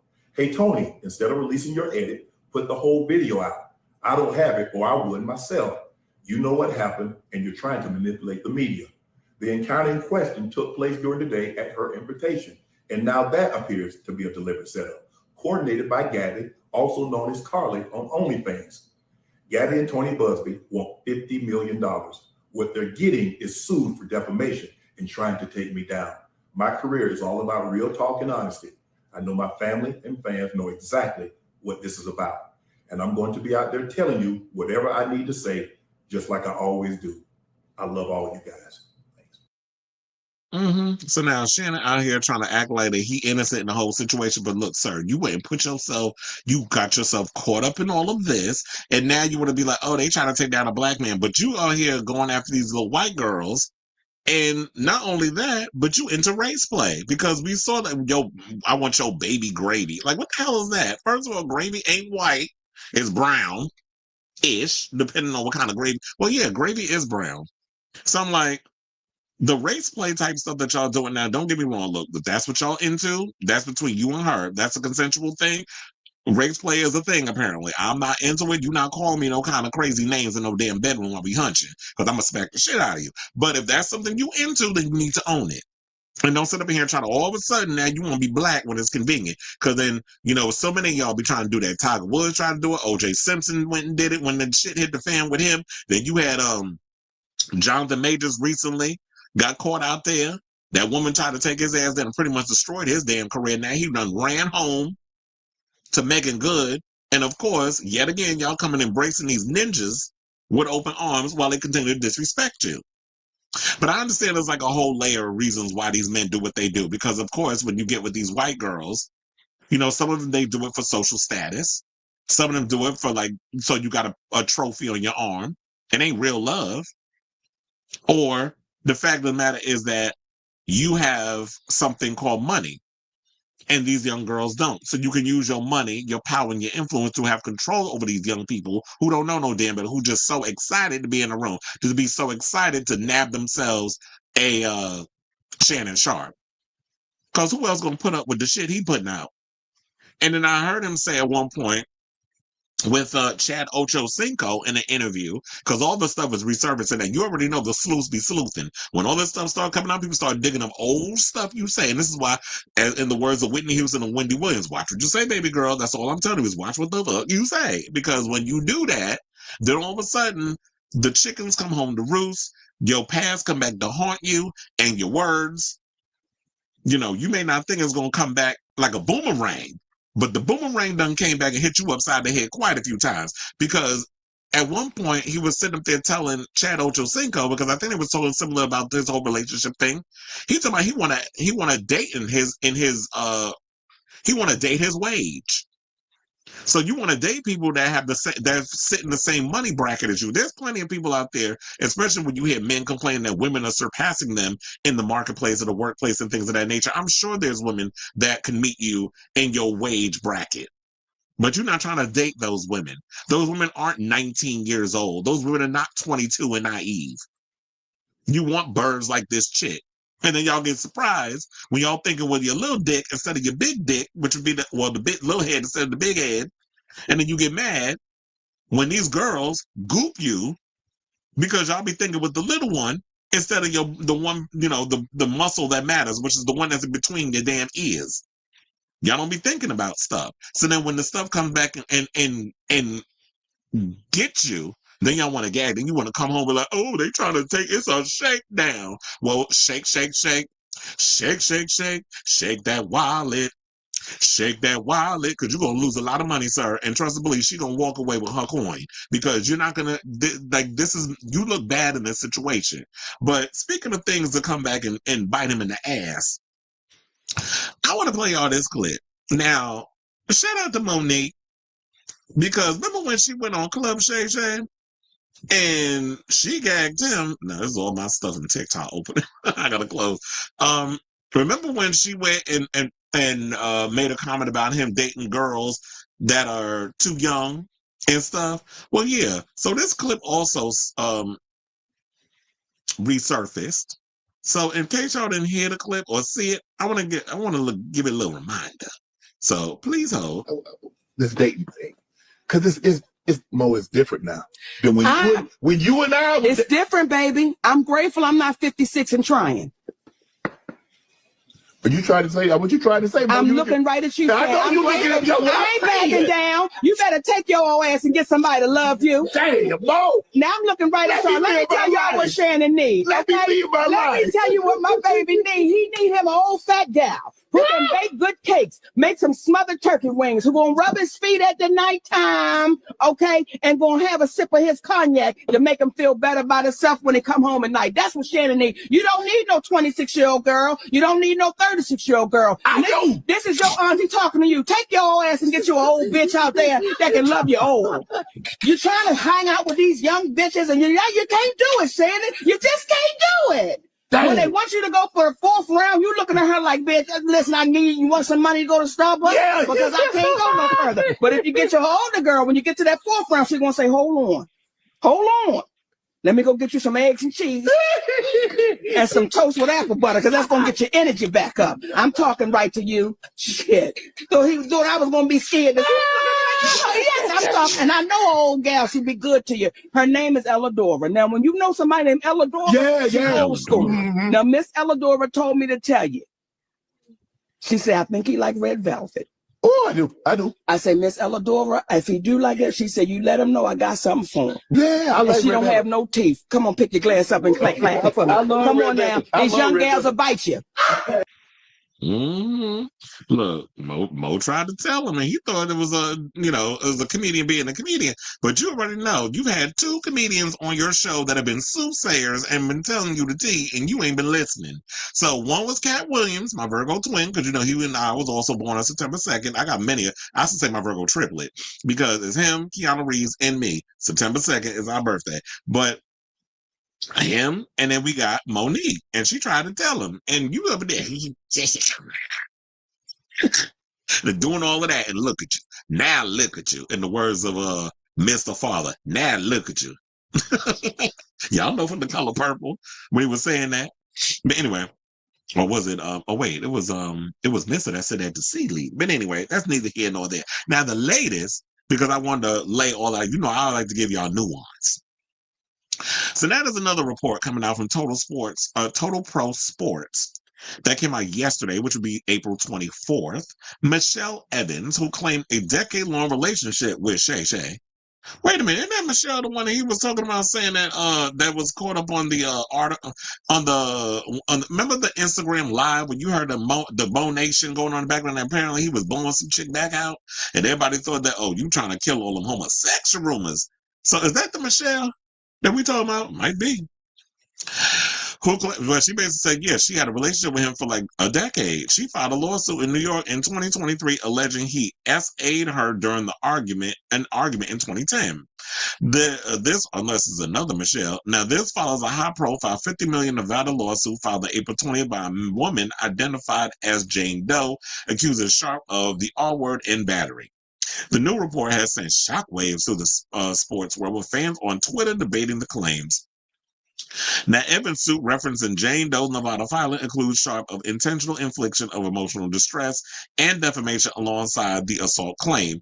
It's said to include allegations of SA during an argument. Now, Total Pro Sports noted, tying it to a 2010 incident, Sharpe, 56, has denied all allegations in both cases, calling the Nevada suit a shakedown in an Instagram video.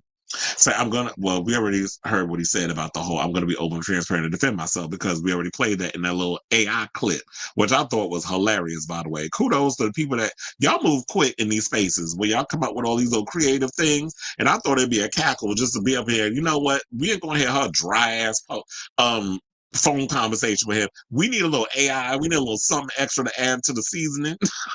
And I happened to come across that video, so I was like, well, let me play it for y'all. And we go, I'm not cackling at SA, but I'm just cackling at the whole animation of it all.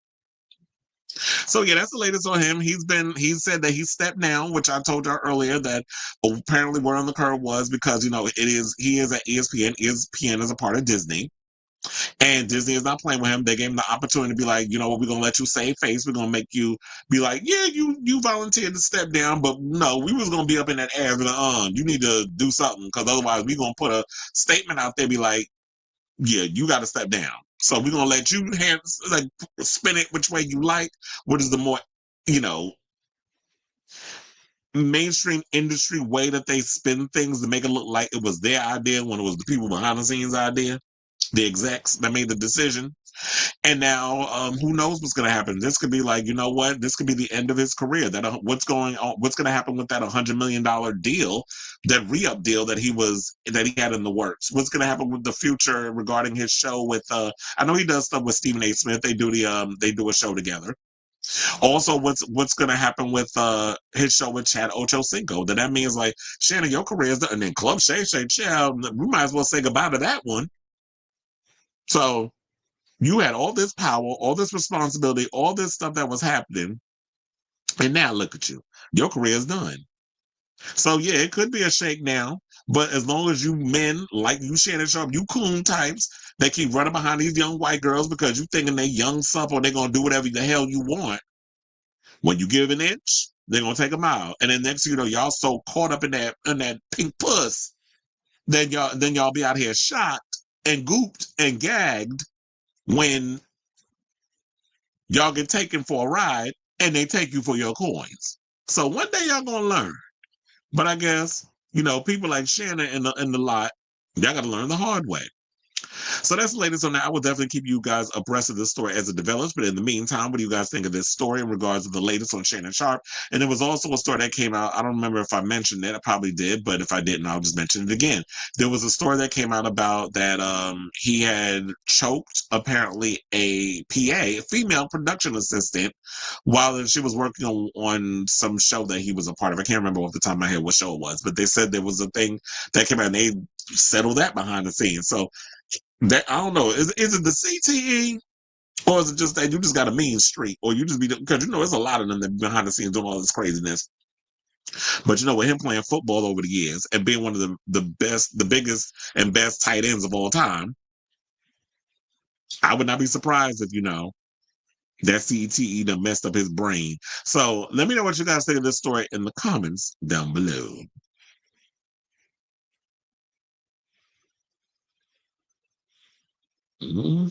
Sure did. Black women and gay black men keep their doors locked, lower them shades, and turn on. Okay, that's like the same thing I've been saying with all these protests was going on. Lower them shades, turn out the lights. We not home. We not helping. Y'all figure out how to save this country. Just the same thing with Shannon Sharpe. Let's stop trying to help these men that get themselves caught in these situations. Like you got Miss Mama's out here helping Jonathan Majors. I'm like, you a damn fool. Now when he do you dirty, don't come back running back to us with tears in your eyes. You chose him. It's just where he made fun of the Fox Sports sex scandal. And they be the main ones, the ones that be pointing fingers at everybody else. That one finger they be pointing, the other four they be pointing at themselves. So I said, you better be careful when you're with your stuff getting out there. He didn't think it would. As for Shannon Sharpe, I have nothing. I feel nothing given the BMW dynamic and the history of America. Just a quick Google search away. A hot ass mess. But we'll see. Well, hopefully they get to make that tour on October 10th. I meant that our history of the black male white woman dynamic is fraught with stories that don't always. Hello, you would think they would have learned back in the days of Emmett Till, but they still like they probably thinking, not me. It's not gonna happen to me. You know, okay. I don't know why y'all think that the song's gonna be different for you. One day y'all learn. All right, now let's get into this mess. Let's talk about Miss Perry. Because apparently she's going through it right now. Because, you know, she kicked off her official Lifetimes tour yesterday in Mexico City. She's going to be in the U.S. in 2 weeks. I believe she starts her tour in Houston, Texas in 2 weeks. But yeah, the girl's struggling. She's struggling to sell the U.S. legs tickets. So now the California girl singer, who's 40, launched her Lifetimes tour and will embark on a string of dates across North America in support of her 7th studio album 143, which was widely panned by critics on its release in September. But Perry is facing a worry lack of sales, with rows of seating still available at multiple venues, according to official seat maps on Ticketmaster. Insiders claim that she had hoped to emulate the success Taylor Swift achieved. Now you know damn well you ain't no damn Taylor Swift. She hoped to emulate the success Taylor Swift achieved with her record-breaking Eras tour, but there are fears Perry's place on Jeff Bezos's Blue Origin flight has scuppered her chances of securing last-minute sales. Well, no shade, but I think that people's minds was made up long before she went on that damn Blue Origin flight. I don't think that helps anyway her situation. It's kind of like, I think a lot of people were skeptical, not necessarily like they were curious in regards, like I would say, for example, Lady Gaga. I think in the beginning, a lot of people were like, oh, the Mayhem tour is going to bring and all other stuff until she did Coachella. Now I think because of Coachella, everybody's like, oh, I need to get a ticket to this concert. However, there are people that are pissed because I was watching this video yesterday, this guy on TikTok, and he's talking about him and his husband, and they live out in Miami, and they wanted to get a ticket. And they talking about that in the nosebleed is like $400. So he's like, I want to go see her, but these tickets is too damn expensive. Now, I don't know what the price are for Katy Perry and if the tour even warrants her wanting to get that kind of money. But then again, with some of the footage that we've been seeing online, like I said, I like the opening, like when she comes out and she's like hovering in this thing. It's giving very like Star Trek meets Stargate. Like it's very alien-esque. Like I like a lot of the science fiction type of vibe that she's going for. But I just don't particularly care for her because of how she comes across. So now dates in Minneapolis, Minnesota, and Denver, Colorado are particularly bad, with row upon row of seats still available, while swaths of tickets, which cost upward of $50 and resale, are on offer for the first U.S. date in Houston on May 7th. So I'm like, $50? I mean, $50 is not bad, though. So yeah, so we have that picture, and then yeah, there's her there. Isn't that when she won the VMA? So the numbers are also concerning for her May 9th date in Oklahoma City, Oklahoma, with multiple rows of seating still available. While it's unclear how many of her VIP packages, which cost upwards of $200, are still available, There are tickets for most nights, as well as resales, which are being listed for over $1,000 on some dates. It is a similar fate for Beyonce's upcoming Cowboy Carter tour, which kicks off on Monday. So when that happens, we'll definitely see how her tour turns out. I still think that Beyonce made a mistake by trying to do a stadium tour. Like, I don't understand how. Like, I'm here for Cowboy Carter and what you're trying to tell regarding of that album. However, I do not think that Cowboy Carter even warrants a stadium tour. I don't know why she didn't decide to do an arena or even go the Madonna Madam X route and do theaters. Like, to me, it feels like it should have been more. Cowboy Carter gives me intimate. There's nothing intimate about doing a stadium tour. I worked stadium tours and I worked arena tours and I worked theater tours. So they all warrant different things depending on the music. And Cowboy Carter, no shade, does not warrant stadiums. And I don't know if it's her ego or whatever the case is, but it's just like, no, if you're doing like this real intimate album, it should have warranted that. And then you could have just did what Lady Gaga did. Based on the demand, you could have just did multiple nights. So it could have been like, she's doing 6 nights at Madison Square Garden, 4 in August and 2 in September. So I would have did that. But I guess she's going to have to learn the hard way. Now, in regards of Katy Perry, I don't know what would be able to help her. I just think that she's just tone deaf and people just don't particularly care for her because as a personality, she stank. I just heard that didn't they come up with a whole law surrounding her? Let me look that up because I know I put that on my social media. So it's relatively fresh. So I know I won't have to go far looking that up. And yeah, so someone posted, I just found out Katy Perry has a law written after her because she was bullying and financially abusing so many elderly people out of their homes. She would sue bedridden elderly people, subject them to long court dates, and then try to steal their home from them. She was worth $400 million while doing this to lower earning elderly people who reside in I think they meant SoCal, but they put social. Oh wait, it is SoCal. Apparently I can't read.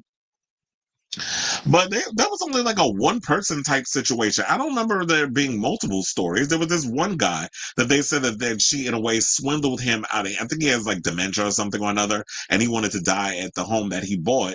But Katy Perry apparently swindled him out of his home and then decided to take him to court. So yeah, there was a whole drama about that. So yeah, there's a lot of things of why people are not really feeling her right now. I was like, why am I getting so many? Who's texting me? Hold on. Why am I hate when people text me when I'm doing stuff. People calling me about Shannon Sharpe. I'm like, look, y'all need to watch the live show. I already did all I need to do about Shannon Sharpe. And I pretty much say he cooked. So let's get back to Miss Perry. So now they also wanted to say there are already concerns about poor ticket sales even before Blue Origin, which is what I pretty much said. I didn't have to read that line to tell y'all the tea. I've been paying attention. And we've been talking a lot about Katy Perry and stuff on this show. Hold on, because I think I have there's one of the venues there. And I'll get to in a second. All that blue you see up in there is seats that have not been sold. So just keep that in mind as I go through this article, because I'm going to tell you which location that is once we get through everything here. So, yeah, they said some higher ups at Live Nation were skeptical from the beginning. There were talks about what to do if the venues don't fill up further. Now, poor ticket sales is the latest blow to the beleaguered star, who this week, as we should also point out, she was forced to cancel 2 concerts in Guadalajara, Mexico, on May 1st and 2nd, as the stadium she was scheduled to perform in was not built in time. So they couldn't really just thought about, okay, is this thing going to be done in time? Because, it does take time for stadiums and things of that nature to get built. So y'all didn't think about all that before y'all secured the location? That was her team that dropped that ball. So they said, I wish I could fix this, but it's beyond my control. This is what she told devastated fans, adding she will create something special for the fans in Guadalajara in the future, which means she ain't doing shit for y'all, so don't hold your breath.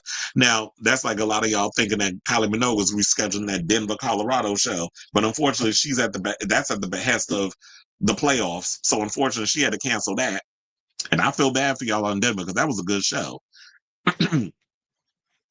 But there was a handful of locations that look close to selling out. These include Perry's upcoming shows in Chicago, Illinois on May 12th, and multiple dates outside the U.S. Seat maps for dates in Canada's Edmonton, Montreal, and Toronto in late July, early August show whole blocks of seating have been booked up. So yeah, there are certain, like I look at Katy Perry as like, she's not a total flop. I do feel like Chicago, like they said, Canada, Europe likes her a lot, where it seemed like her music resonates more with the Europeans more than they do in the United States. I would not be shocked if she sells out that one night she has at Madison Square Garden.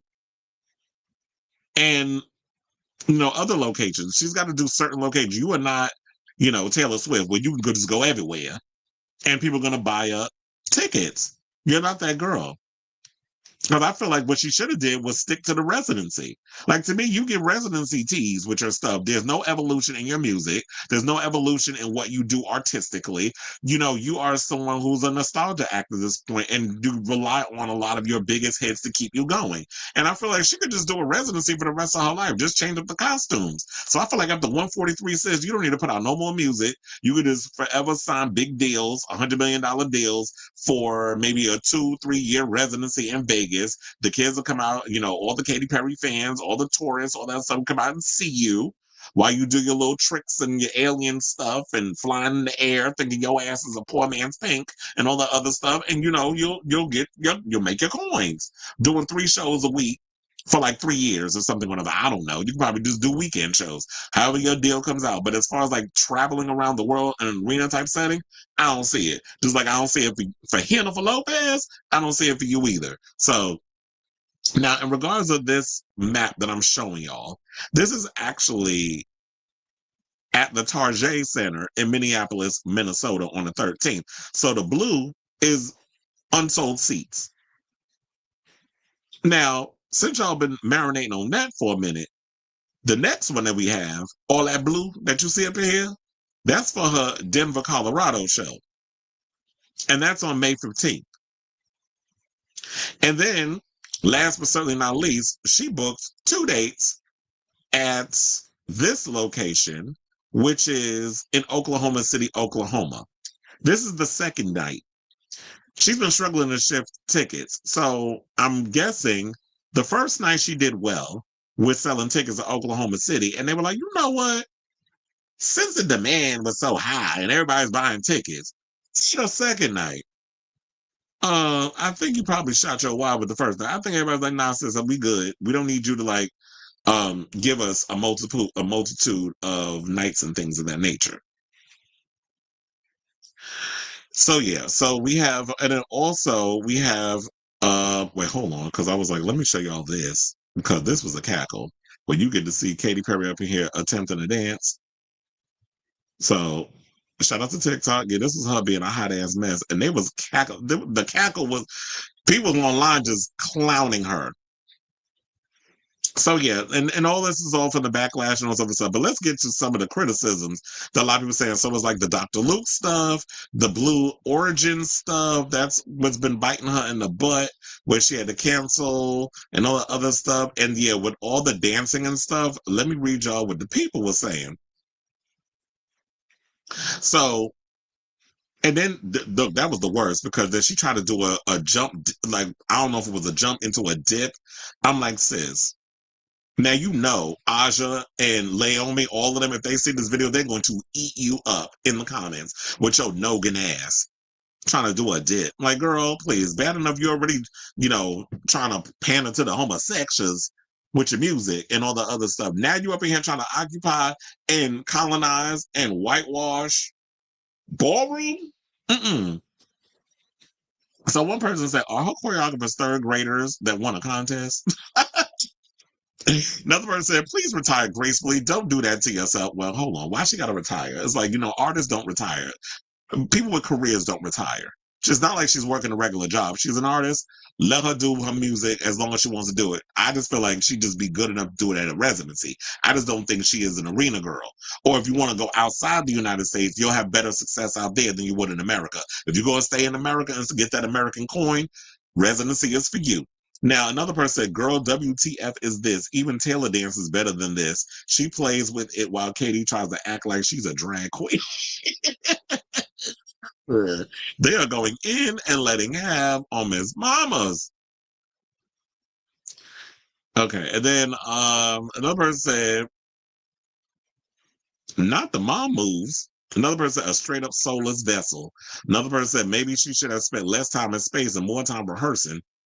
Another person said, and her fans have the audacity to say she's a better performer than Gaga. Bye. Now, you know damn well. One of the things I've always gotten on Gaga about is I always thought her dancing was a little bit stiff back then. But look, when I get my criticisms, I'm good with also giving, flowers and things. And Lady Gaga, Gagachella, she ate. The choreography was on point. She was confident in her stage presence. She sang her ass off. She gave you a show. She is, and I see why, I know some people might get mad if I say this. Yeah, she's up there in the same conversation like a Beyonce and a Madonna and all of them, because she's put in, like, you see, she works her ass off to be doing what she's doing. So yeah, we can put her in the same conversation with those women where it's like showmanship, the costumes, the dancing, the singing, the pomp and circumstance of it all. Like, she really works her ass off. I don't know what the hell Katy Perry's giving. She's giving mediocrity. And a lot of y'all like to celebrate that. Somebody said she's giving Lazy Town. Another person said, every time I think she can't possibly flop harder, she pulls some ish like this. So yeah, now, I think we talked about that. So yeah, look, she's about to, her first night, right? She's about to play 81 dates across North and South America. So I'm wondering, so are we down to 80 now? Because is 81 the one in total? Like, how many dates? I'm guessing. So now one down, 80 to go. So yeah, she's doing 81 dates across North and South America, Canada, Europe, and Australia, as well as 2 nights in China before wrapping up in Abu Dhabi on December 7th. Well, if you do Abu Dhabi, sis, they're going to make your ass wear like a freaking burqa on that damn stage, because you ain't going to be able to be up there in an alien costume with Jacuzzi damn near coming out. She told fans to come as your favorite timeline from her decades-long career, revealing they might be joining me on stage at the show. It is perhaps no surprise that Perry looked to Swift, whose record-breaking Eras tour surpassed $1 billion in revenue, making it the highest grossing tour of all time.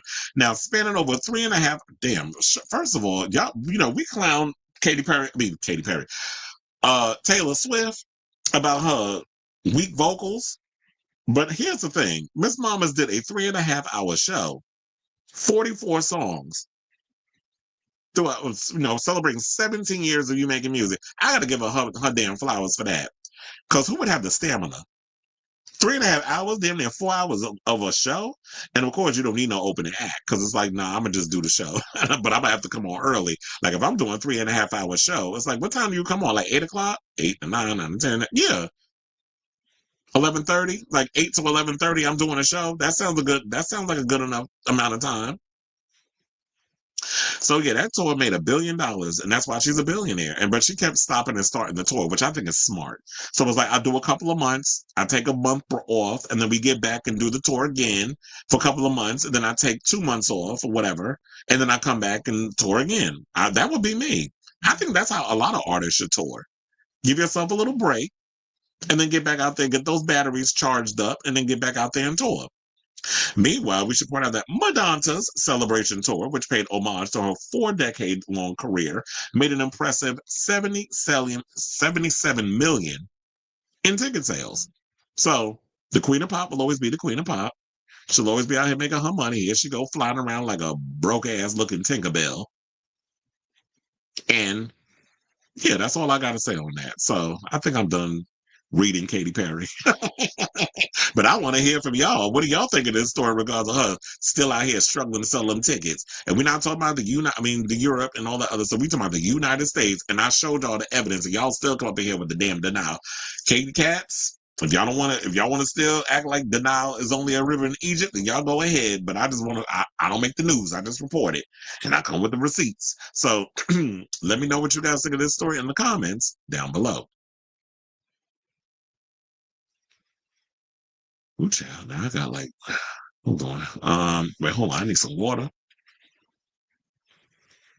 I need my water and my check. It's embarrassing that attention towards doing better with the gays in the U.S. than her lifetime. So, well, because a lot of people haven't really seen Kylie. So this is like their opportunity. Like, I know a lot of people, especially like when I worked the 2 nights in Madison Square Garden, when she was like, how many people have seen me for the first time? It was a lot of people that clapped and screamed and stuff. Then it was like almost, it felt like that was slightly higher. There was some people, of course, in the audience that have seen her live. And that's because people travel from all over the world to come see her at the, the Garden. That was like my third or fourth time seeing her because, I had seen her, I had paid to see her twice. And then working the events, I got to see it twice. So I've seen Kylie in a total of 4 times. And a lot of people, this was like they broke their, what was it? They lost their Kylie virginity. And they got to experience it for the first time. But it's probably because it's like, look, everybody knows Kylie is a showgirl. She's an amazing live performer. She sings live and all that other good stuff. Katy is lazy. I told her I worked Jingle Ball and I watched her perform. And I was looking at her like, girl, what is this? It's like, okay. And then a lot of people was leaving. And I don't know if it was a mixture of, okay, is this time people didn't care for her? If only I would have known, but we'll never know.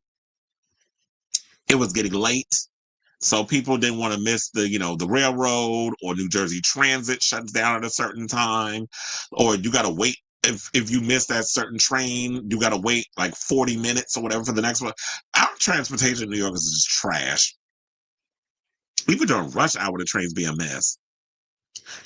Damn show is sad and bad. Beyonce ego and love of money wouldn't allow her to go to smaller venues. At least Madonna has an ego, but it's smart to know that some tours is for theaters.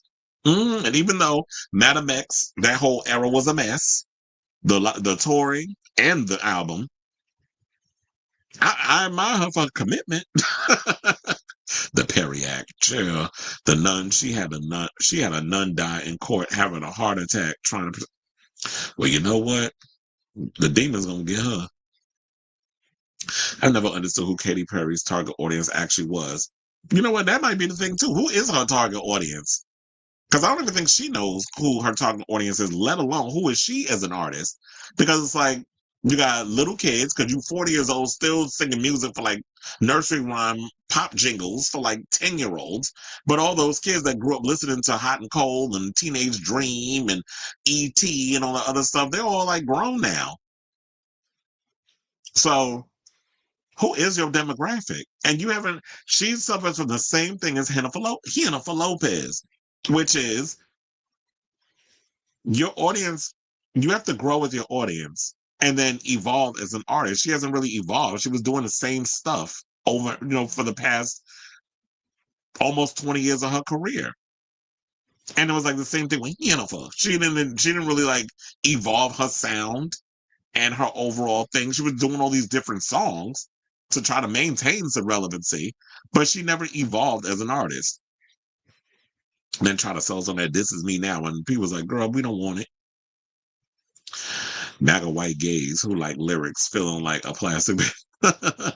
Do you feel like a plastic bag floating in the wind? I used to be obsessed with this woman when I was 5. Look, like you said, when you was 5. My mother died when I was 5, and all I did was sit and cry and cry and cry and cry all day until the thing went away. I didn't take the loneliness. I couldn't take the phoniness.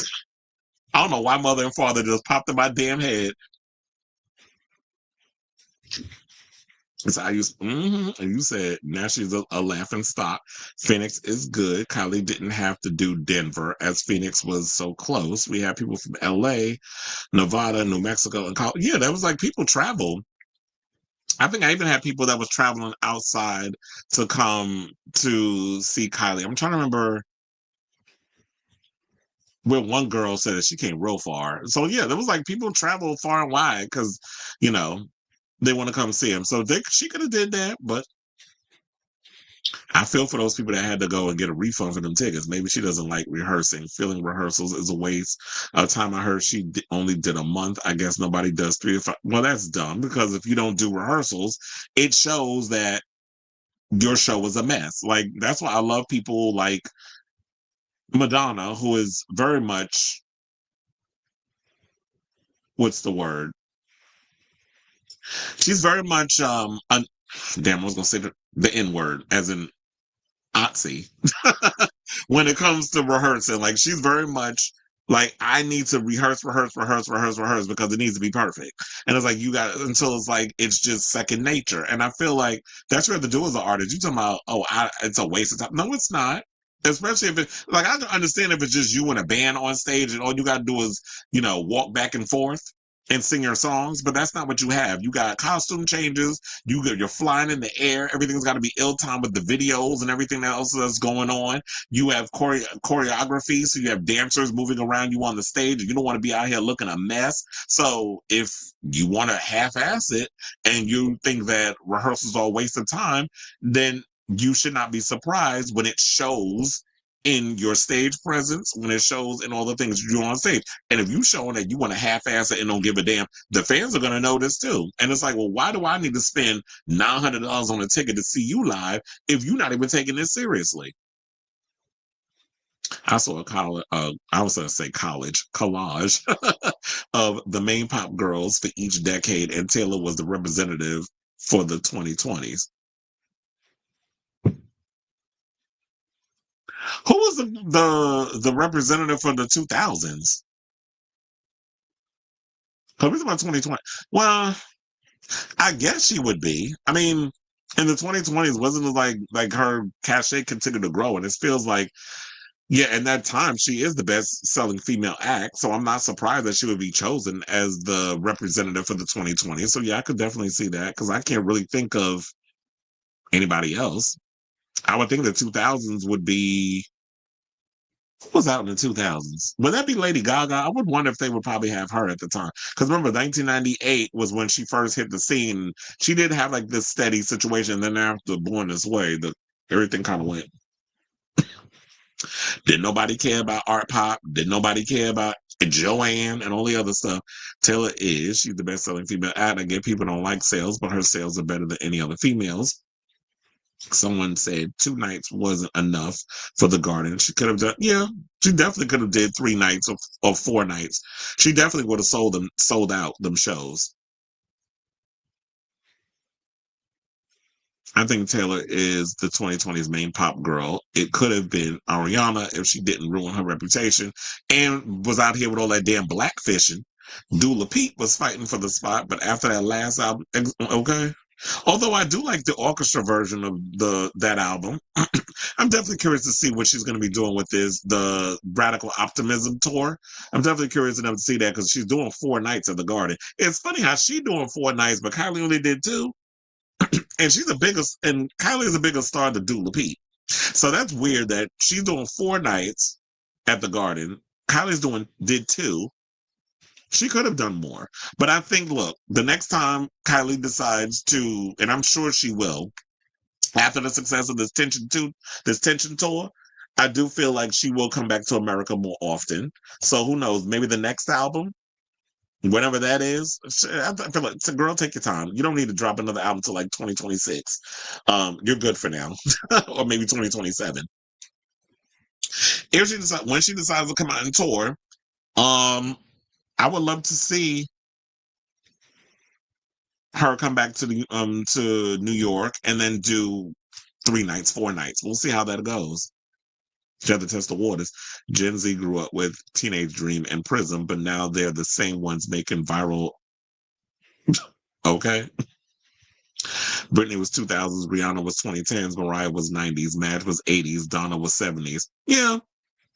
I totally forgot about Rihanna. Rihanna makes sense, because Rihanna had like hit after hit after hit after hit. Like after, she released 8 albums, and then it was just like with Anti, because she was releasing all these songs, and it was just like, girl, you literally are just window shopping for hits at this point.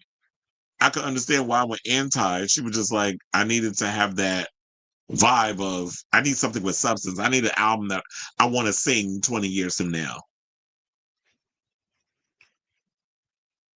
So I do agree with that. That it was, I could see Britney being in the 2000s, Rihanna was the 2010s, Mariah was the 90s, and Madge was the 80s. even though Madonna was still doing her thing in each decade. But yeah, if you're talking about people who had stuff on lock, I'll agree with it. Now, speaking of Madonna, let's talk about her. So, since we're talking about people who ruled the world at that time, congratulations to her, because one of her big hits in the 80s has been has hit officially 1 billion streams over on YouTube. So Madonna's 1986 hit song La Isla Bonita from her album True Blue became the 7-time Grammy winner's first music video to hit 1 billion views on YouTube. The video was directed by Mary Lambert, known for her work on music videos for Janet Jackson's Sting, The Eurythmics, and Madonna's Like a Virgin, Material Girl, and more. And I'm not mistaken, didn't Mary Lambert direct movies too? I think she directed Pet Sematary, if I'm not mistaken. The Latin music-inspired single features Spanish flamenco guitar and maracas. Now, Madonna, who's 66, is seen playing 2 versions of the same person, one wearing a red dress akin to the typical regalia of flamenco dancers as she dances through a candlelit room, and the other a young Catholic woman secretly crushing on a musician playing live on the street below. Now, while La Isla Bonita now holds the record for Madonna's most viewed music video on YouTube, the music video for her 1989 song, Like a Prayer, held the most cultural notoriety when it was released. The track stirred controversy at the time for its use of Catholic religious imagery in a sensual context. The song and video play to Madonna's signature strengths and explores the push and pull between her Catholic identity and her sexuality. And that's why one of the things I will always say about Madonna is that she's always been able to juxtapose her religious upbringing, the hypocrisies of Christianity and the things that they teach you in the Christian faith, with her real life struggles of being a woman and being sexual and that sort of thing. And I think that's why a lot of homosexuals resonated with her, especially me, who grew up Roman Catholic. So a lot of the religious imagery that she mixed in with her art, I totally related, because I was raised the same way that she was. As I said, a Roman Catholic. So now we should also give a huge shout out to TikTok, because TikTok is the reason why La Isla Bonita is getting a lot of love. And especially, not even that, but a lot of Madonna's music is getting a lot of love. You see a lot of the younger generation, like Gen Z, and I think even Alpha at this point, and millennials are starting to look, well, younger millennials, not the elder ones.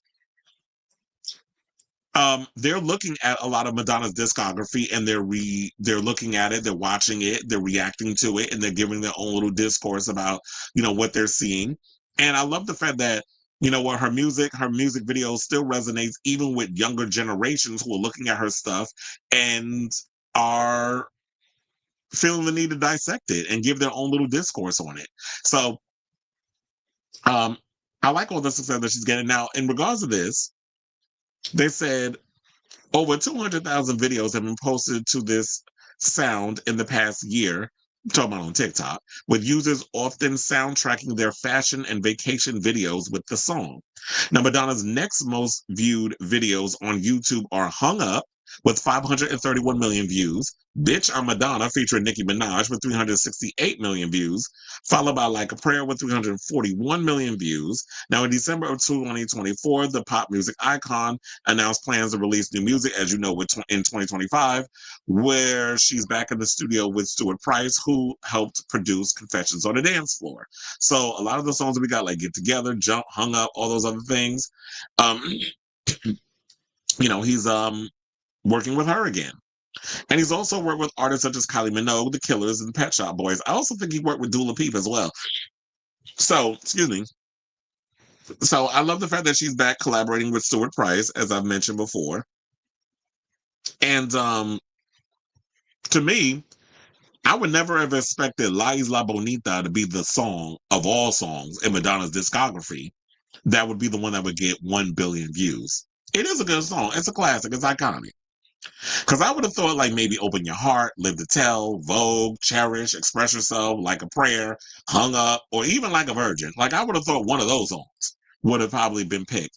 But look, also, every time Madonna hits the road and goes on her world tours, La Isla Bonita is always on the list of songs that she performs.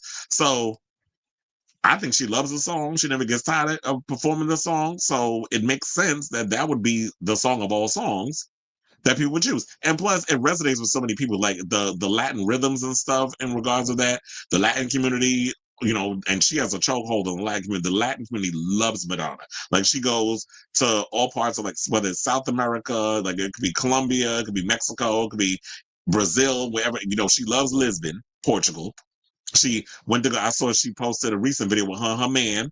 They was out in Lisbon. She went to visit her dentist. I'm like, damn, is the American medical plan that bad that she has to go all the way to Portugal to get her teeth worked on? It's like, damn, we got the worst health care. But to say all of that, I just want to say congratulations, Madonna. You definitely deserve all your flowers. I'm looking forward to, you know, even in this day and age, she's still out here breaking records. And it took like damn near 4 decades for you to get this feat, but I'm happy for you.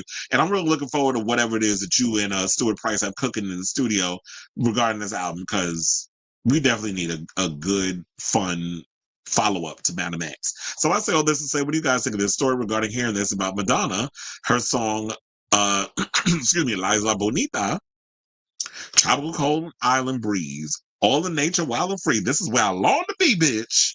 So, and that would be 1 billion streams with La Isla Bonita. So I definitely want to hear from y'all. What do you think of this news? And what are you looking forward to this new album sounding like? So whatever your thoughts are, let me know in the comments down below.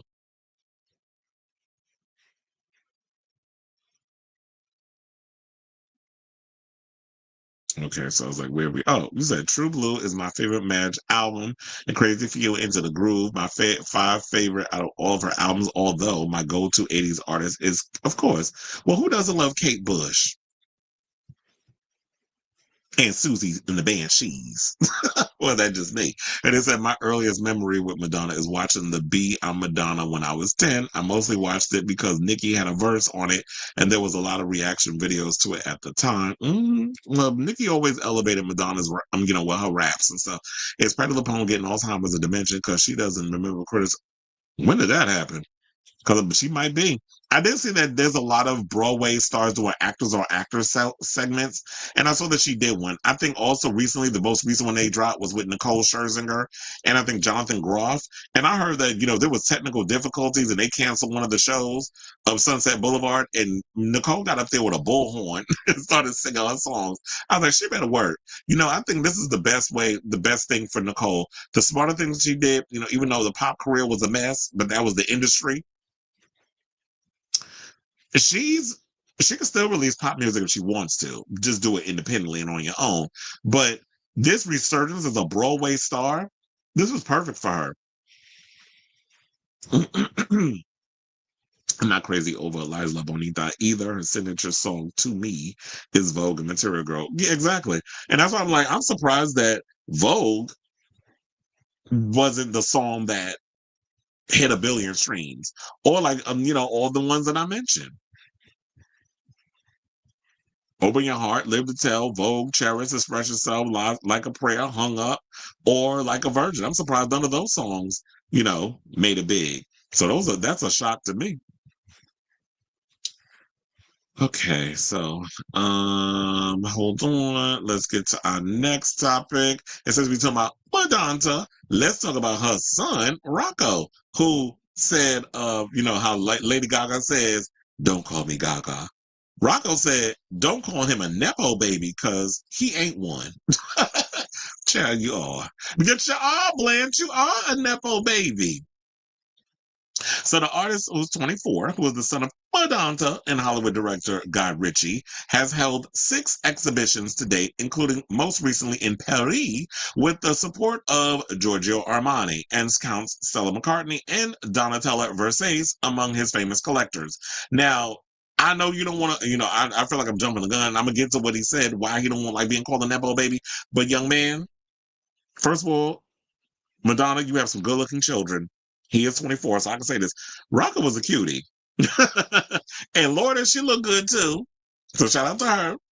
But when you have a thing where you get to show your artwork all over the world, and you have famous clients like Giorgio Armani, Stella McCartney, Donatella Versace, and other celebrities who buy up your artwork, who are friends with your mother, by the way, it is a little Nepo baby-ish.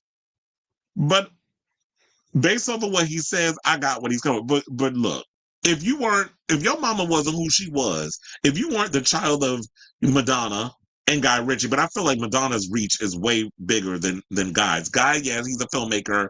People like his movies. He's successful in his own right in the cinematic universe. However, Madonna is a worldwide global superstar, and her reach is way bigger. So you being the son of Madonna, you do benefit from being her child.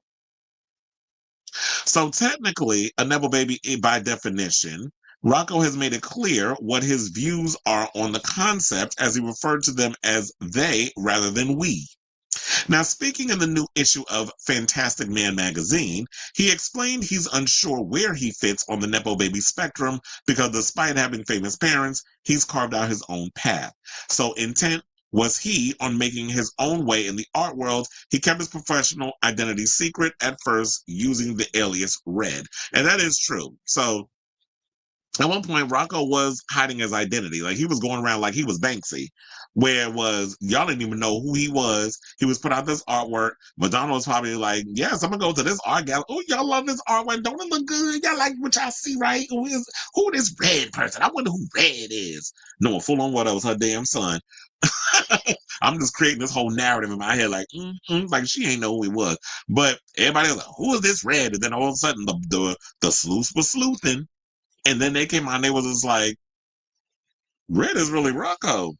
And then when people started looking at the artwork, they were like, this kid is actually talented.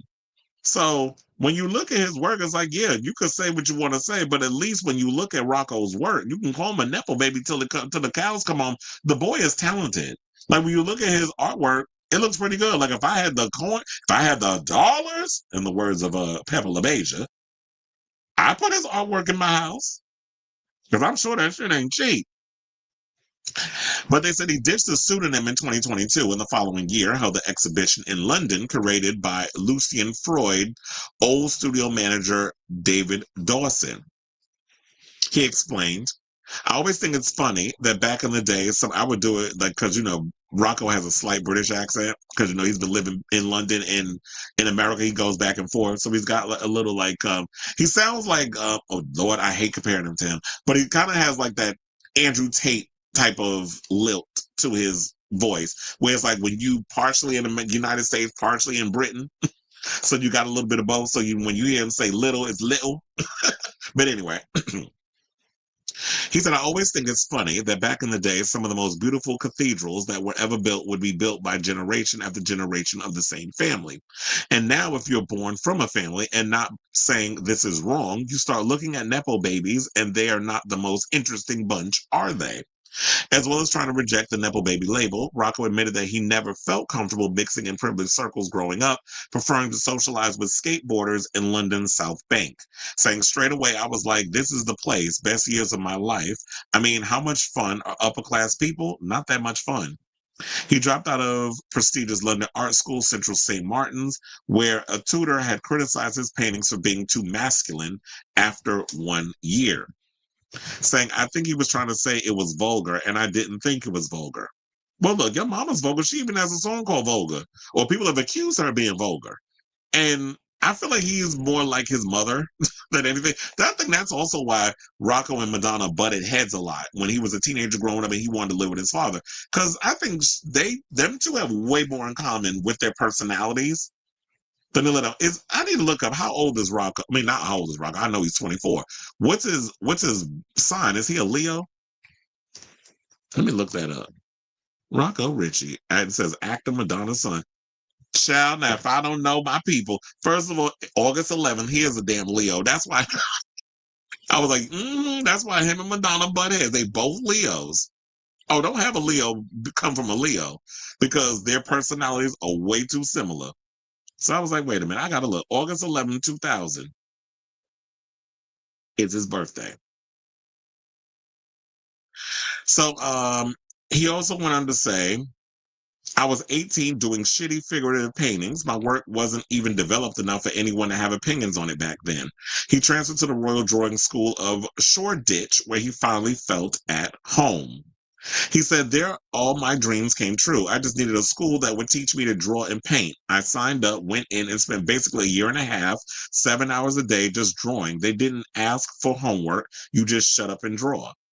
And to me, I was like, you know what? I like that, because when you're an artist, you need the opportunity to sit there and actually just create your art without criticism, without somebody dissecting everything you do. It's like, I need to find my voice. I need to figure out who I am as an artist and what it is I'm trying to say. And you have to allow people to develop that talent, to be able to develop that, to let that voice that's deep inside of you come out. And it's like, what is it that you're trying to say with your work? And so a school that celebrates that, I would rather that than me being like, I'm creating something and then I'm just having it ripped apart. Because I feel like that actually kills artistry. So I like the fact that he was just like, you know what? I'm trying to find my voice. I'm trying to develop this thing that I have. And this new school is way better than the other one.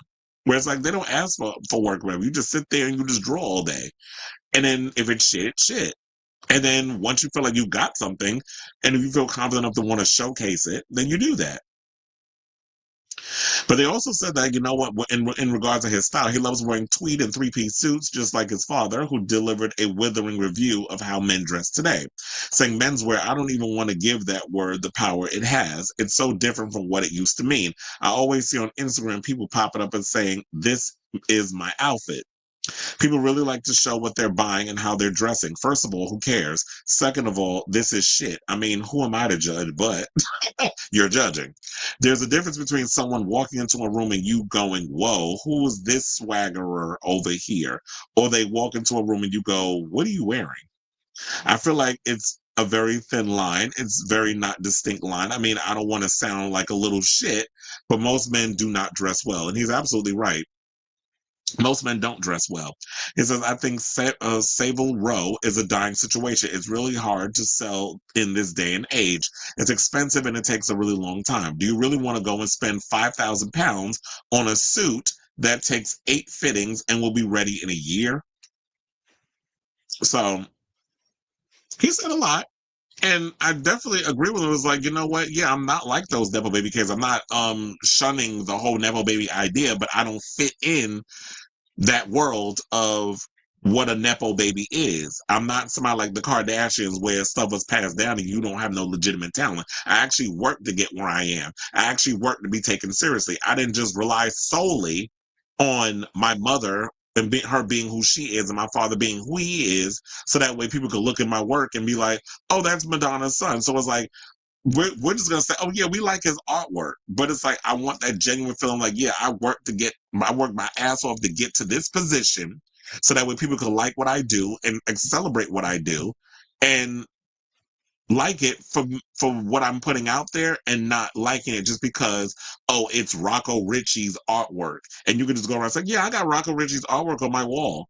Whoop de freaking do. But is it good though?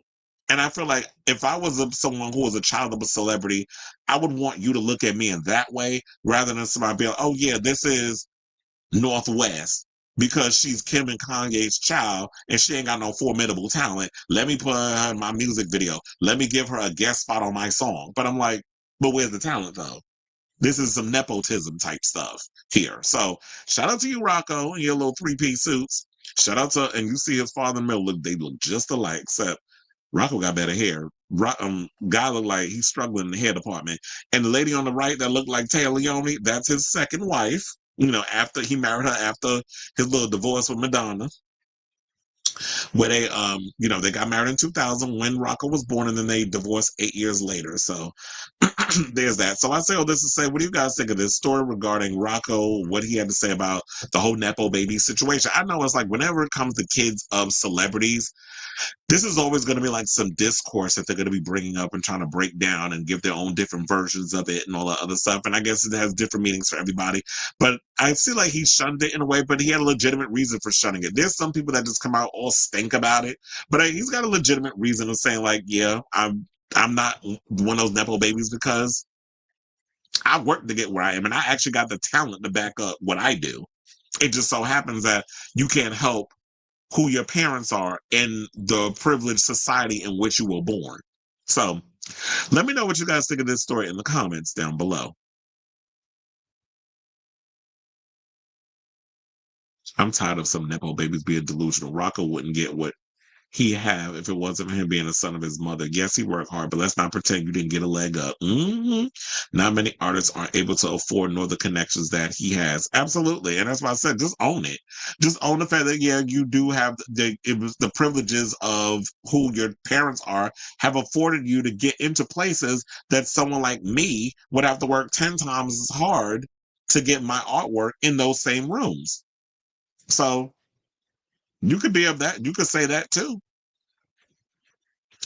But you know, he's 24, so your brain don't fully develop till you're 25. So you got some time.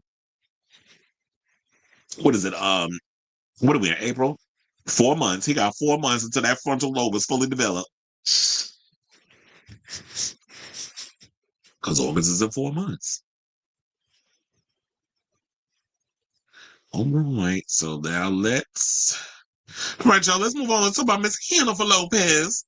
Because her ex Casper Smart done caught a misdemeanor charge, and not Missy Misdemeanor Elliott. I'm talking about like a misdemeanor charge from the Popo, because she out here selling that good old ganja out in L.A.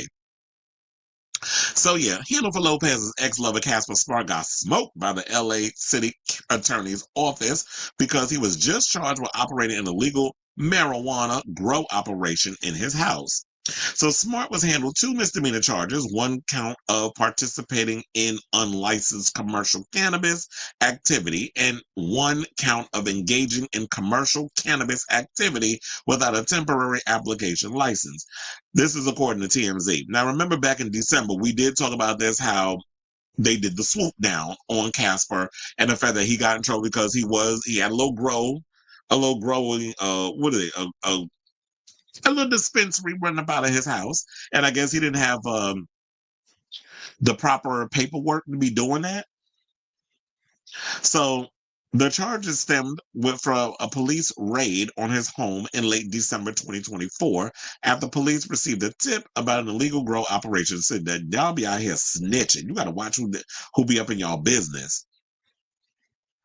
Now, during the raid, authorities found a multitude of evidence of small to medium-sized marijuana grow operation.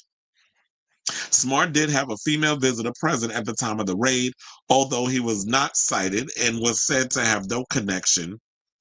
Sorry, she was not cited and was said to have no connection to the grow operation.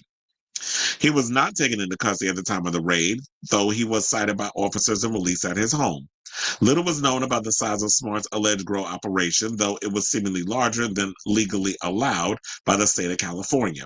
Now, California state law allows adults 21 and older to cultivate up to 6 cannabis plants in or on the premises of their private residence, according to the LA County Consumer and Business Affairs.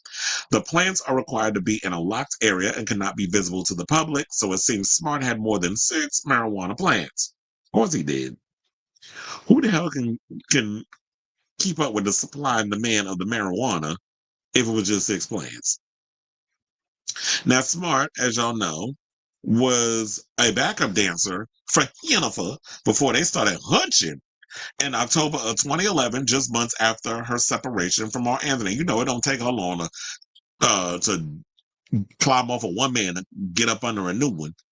So they traveled around the world together while they were together, with Smart opening up about their globe-trotting days in a 2017 interview with Entertainment Tonight.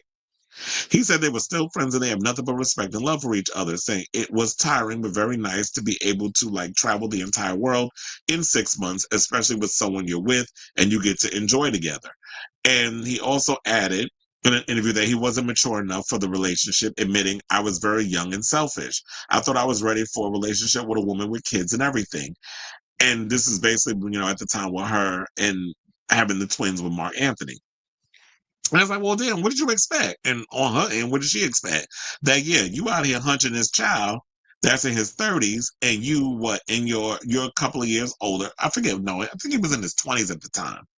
And she was in her 40s.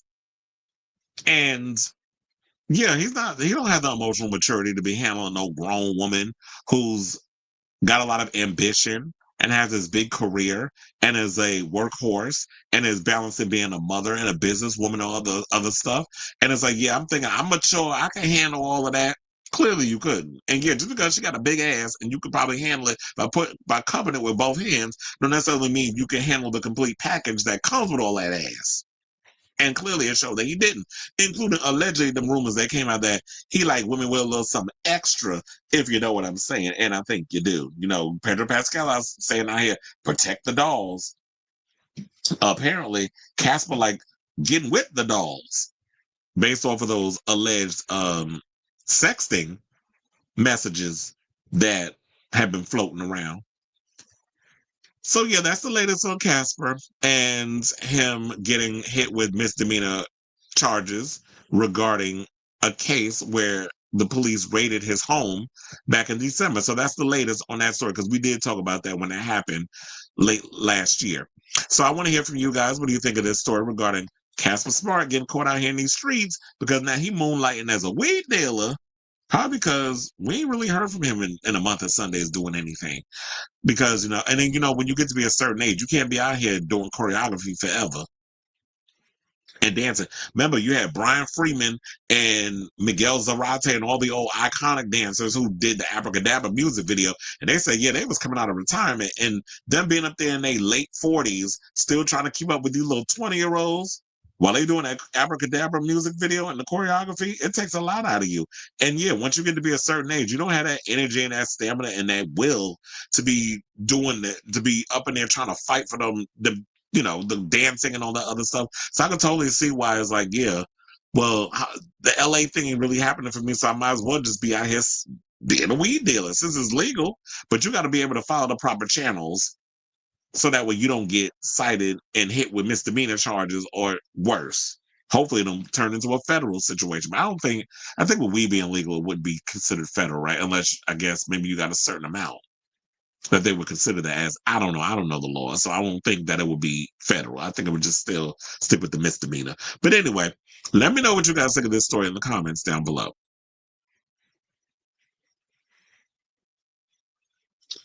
All right, y'all. So we have about 4 more topics left to go with this show, and they're all Drag Race related stories. So before we get to the homosexual news, if you could please do me a solid, hit that like button. Also, if you are new, hit that subscription button and also smash the notification bell so that way you know when we go live with a brand new episode of Chris Avalon Unfiltered. After the live stream, I'll definitely be putting in timestamps so that way you can follow along with the topics at hand instead of going through the regular show where we do all our banter in between, depending on what the topics are. Please and thank you. Now, without further ado, let's get into some Drag Race news. And unfortunately, we have some sad news regarding one of our Drag Race girls. So I'm sure you probably already heard by now, but let's get our prayers up from a girl, Jiggly Caliente, who was from Drag Race, RuPaul's Drag Race. I think it was, season 3? She also did Drag Race All-Stars. She's also appeared on Pose, and she was also a judge on Drag Race Philippines. So, Jiggly, the word came out from her from her family members. I was like, let me pull up this Instagram post for y'all so that way I can have that ready for y'all to see. She had like an infection. And they said that she lost most of her right leg, and now she's had a serious health setback. But there was a serious infection that happened. She had to get her leg amputated, her right leg, and this is going to affect her for the foreseeable future. So she's probably not going to be able to get out here and perform. She had to step down from doing any future seasons of Drag Race Philippines because she was a judge doing that. So yeah, so that's the latest. So shout out to Entertainment Weekly for this story because they always get the exclusives when it comes to the Drag Race girls. So in a social media statement shared early Thursday, Jiggly's family, while using her real name, Bianca Castro, told fans that due to a severe infection, she was hospitalized and endured the loss of most of her right leg as a result. So we have the Instagram post here. It says, private statement from the family of Bianca Castro, a.k.a. Jiggly Caliente. The family of Bianca Castro, known to many as the beloved drag performer Jiggly Caliente, is heartbroken to share that for over the last month, Bianca has experienced a serious health setback. Due to severe infection, she was hospitalized and as a result has undergone the loss of most of her right leg.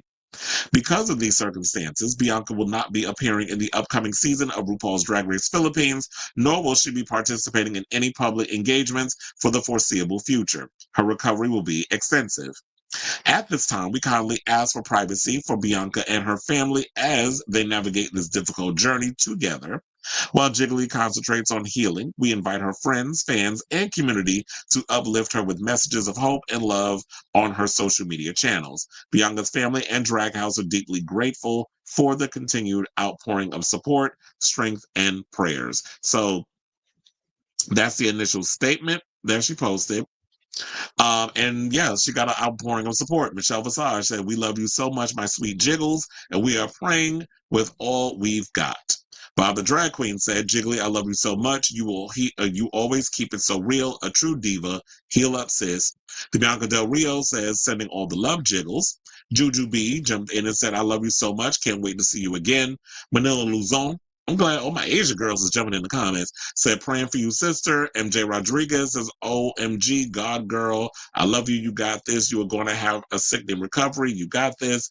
Ginger Min says, "Sister, I love you more than words can say. You're always on my mind, and I'm sending you all the good thoughts in the world." Pinjana Hill says, "I love you, and I'm praying for you, sister." Sultan Amrul, who you know is Raja, says, "Love you, sister." A Mandatory Meeting says, "Sending you love, diva." And then Rose says, "Sending all the love in the world." Ms. Lala Reed says, "Keeping you in my prayers, sis. I love you." World of Wonders jumped in and said, "We love you, Jiggly. Stay strong and get well soon." Pandora Box, Trinity K. Bonet, Cornbread, who lost a lot of weight, by the way. I saw Cornbread. I was like, who is that? I literally had to do a double take. Evie Oddly, Mayhem, Precious Paul. Who's that? Paula Me? I don't know who that is. Peaches Christ is up in here. So Sherry Vine, Mistress Isabel Brooks, Jackie Beat, Madeline Hatter. So it goes on and on and on. I'm sure y'all get the gist in regards of all the Drag Race girls that are sending out their love and support. So yeah, shout out to you, Bianca. I will say this. I actually met Jiggly long before that she was on Drag Race, when she used to perform at The Web, which was the only Asian club in New York City. I used to go there all the time because, first of all, I had this crush on this Filipino go-go dancer. And then number two, there was my friend Angel worked there. So being my friend Eric would always go like on Monday nights. We would go hanging out at The Web. It was like it wasn't like a lot of people that would always hang in there, but we always had a good time and hanging out in there with the dancers. We would like just be drinking and having a good time with the dancers and everybody else that was up in it and all the local residents that would always come up in The Web. So The Web was a cute little spot. And I remember like, when they had the little drag night and stuff, Jiggly was performing up there, and that's where I got to meet her. So, seeing like how far she had come, and then when she went on Drag Race, and then she had her glow up. She lost a lot of weight. She did Pose. She did All Stars. I heard some people in the comments talking about that it was due to her weight, whatever the case is. I don't know what the situation is. The family hasn't said anything. I don't want to sit up in here and start speculating. But I remember like when we seen pictures of her, yeah, she lost a significant amount of weight. So I don't know where this stems from, and I can only imagine like how devastating that is when you get an infection and you lose a part of who a part of yourself.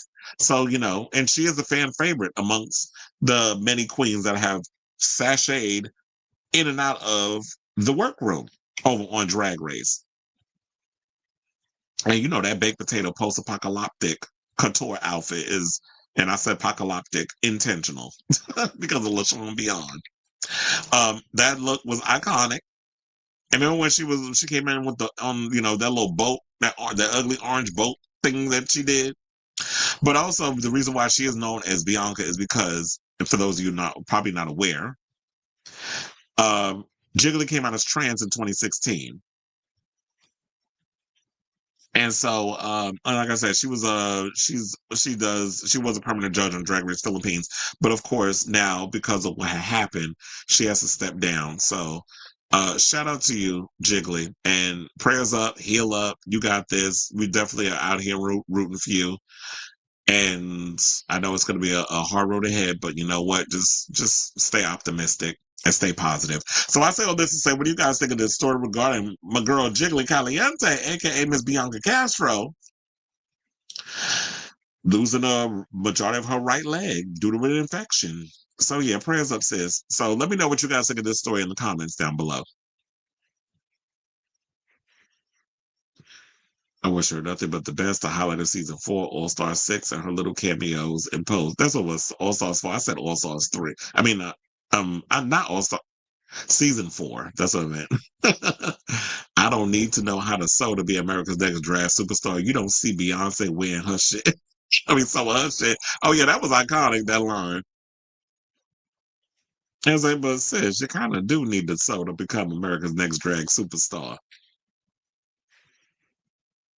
But yeah, it was season 4. It wasn't season 3. Wait, who was season 4? Was that also Bianca Del Rio season? Or was Bianca season 5? You know, I be forgetting. The lines be blurring. Who can remember who was on what season?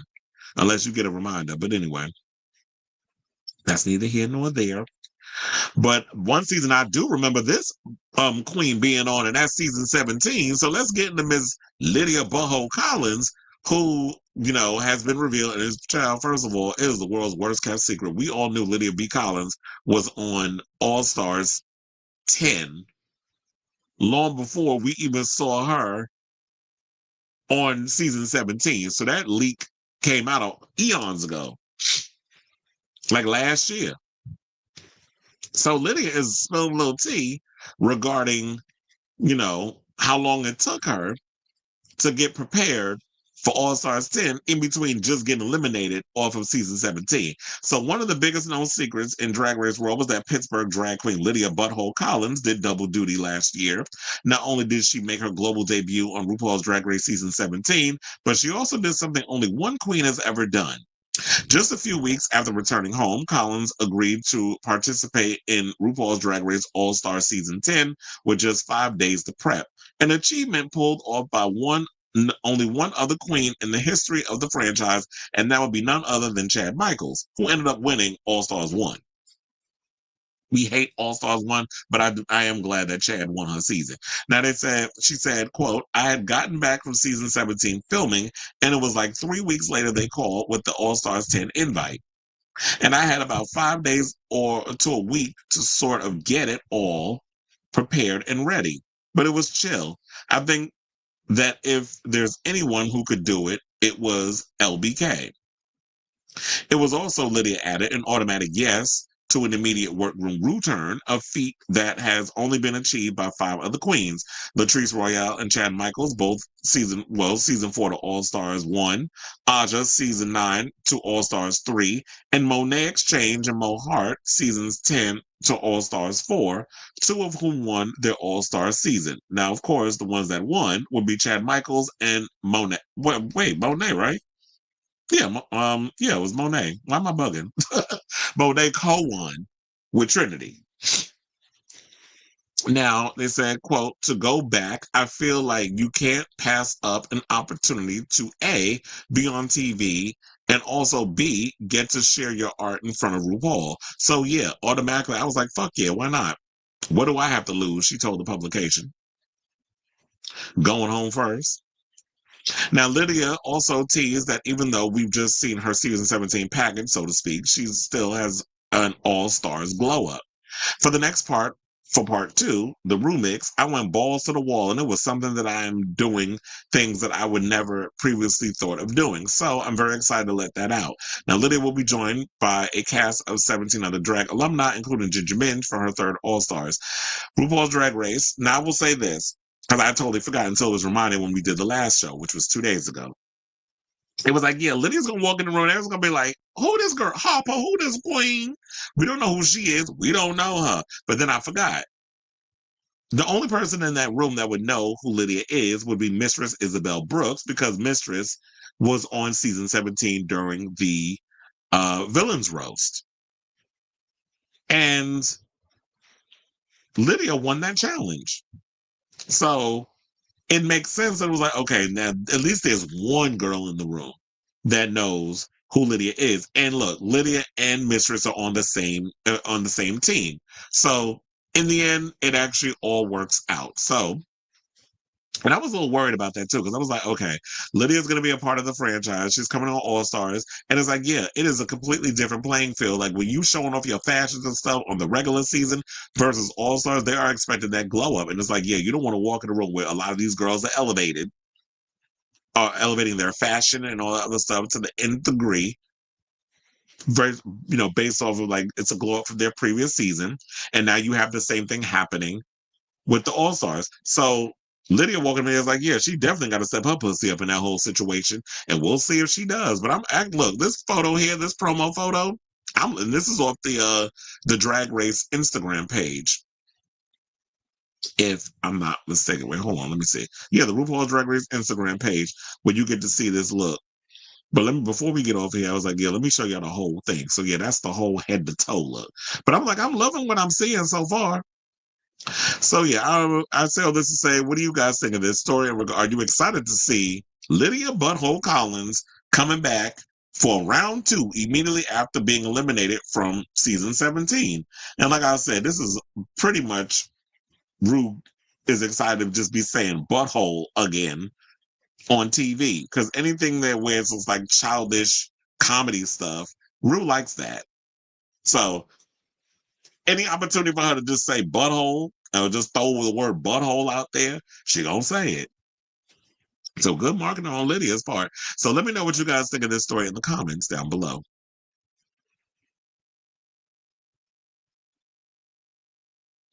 Sharon won season 4. Oh yeah, it was Sharon won season 4. So she was on that season. I forgot. But child, we like to forget about Sharon and her shenanigans. If Ru likes it, the producers love it. If you like it, they love it. The producers all about kissing her behind. That child, that's something that people don't like, and that's somebody out here fabricating shit. So let's get into Miss Venus, who clearly fabricated and tried to play victim in a situation, but didn't want to really tell us the tea in regards of her little woe is me isms that happened, where she said that she was beat up and harassed and robbed by the Mexican police. So now she's clarifying what she has said. So after making claims that she was brutally attacked by police in Mexico, Canada's Drag Race Season 4 winner Venus tells Entertainment Weekly that the statements I previously made in the screenshots shared are not accurate and were made in a state of extreme fear, as I was not in the right frame of mind. Now, earlier this week on Tuesday, April 22nd, Venus set the record straight on social media post explaining that she wasn't actually in any altercation with local law enforcement in Puerto Vallarta. 2 days later, on Thursday, April 24th, Venus shared an actual video apologizing about the misunderstanding. Now, I do have the video, so let's take a gander over to the Instagram, and we're going to play this clip. First of all, Venus looked good in boy drag. She's cutie. But sis, you need to get your drinking under control, because you blacked out, you was drinking, you don't remember what happened, and when you blacking out, you don't know what you be doing out here in these streets. So people got to fill in the gap. And you went on social media, try to play the victim, and when the true tea comes out, now you out here looking like Boo Boo the Fool. So let's play what she had to say, and we'll come back and we'll talk. Please hold. Hi everyone. I owe you an apology. This apology goes directly to the community here in Puerto Vallarta, to anyone in Mexico, my Mexican followers, to the officers that I had dealt with, and beyond that. I really fucked up. I made some terrible accusations and assumptions about what had happened the other night. Just because I blacked out, and that was something that I had done, does not excuse my behavior in perpetuating these stereotypes that this is an unsafe place, and that, creating the narrative without actually knowing what had happened. That was foolish and extremely ignorant of me. And I am deeply sorry for that and for any harm that I have caused, because I am aware of that harm. I have been called out and called in and have been able to have conversations with other Mexican drag queens, local people here, and I'm truly sorry. I am listening, I'm learning, I'm the type of person that I learn from my mistakes, and I can guarantee you that. As an Indigenous person myself, this is something that I should have known better. I should have known the harm that these assumptions have on other Indigenous people in the world, because I know what it has on my own community. Mexico and Puerto Vallarta is an extremely beautiful place. If you have not been here, you can ask anyone who has, and they will say the same. The people here are so kind and vibrant and, passionate. And I am extremely privileged to be able to get to, experience this place and their culture. So I am very sorry for my actions, for jumping to conclusions, for being a fucking idiot. Of course, you do not have to accept my apology, but this is coming from a very raw and real place, and I can only promise to do better moving forward. And I thank you for listening. I'm sending you all my love. Okay, well, I pretty much got the gist. And like she said, lo siento mucho. She fucked up. I fucked up.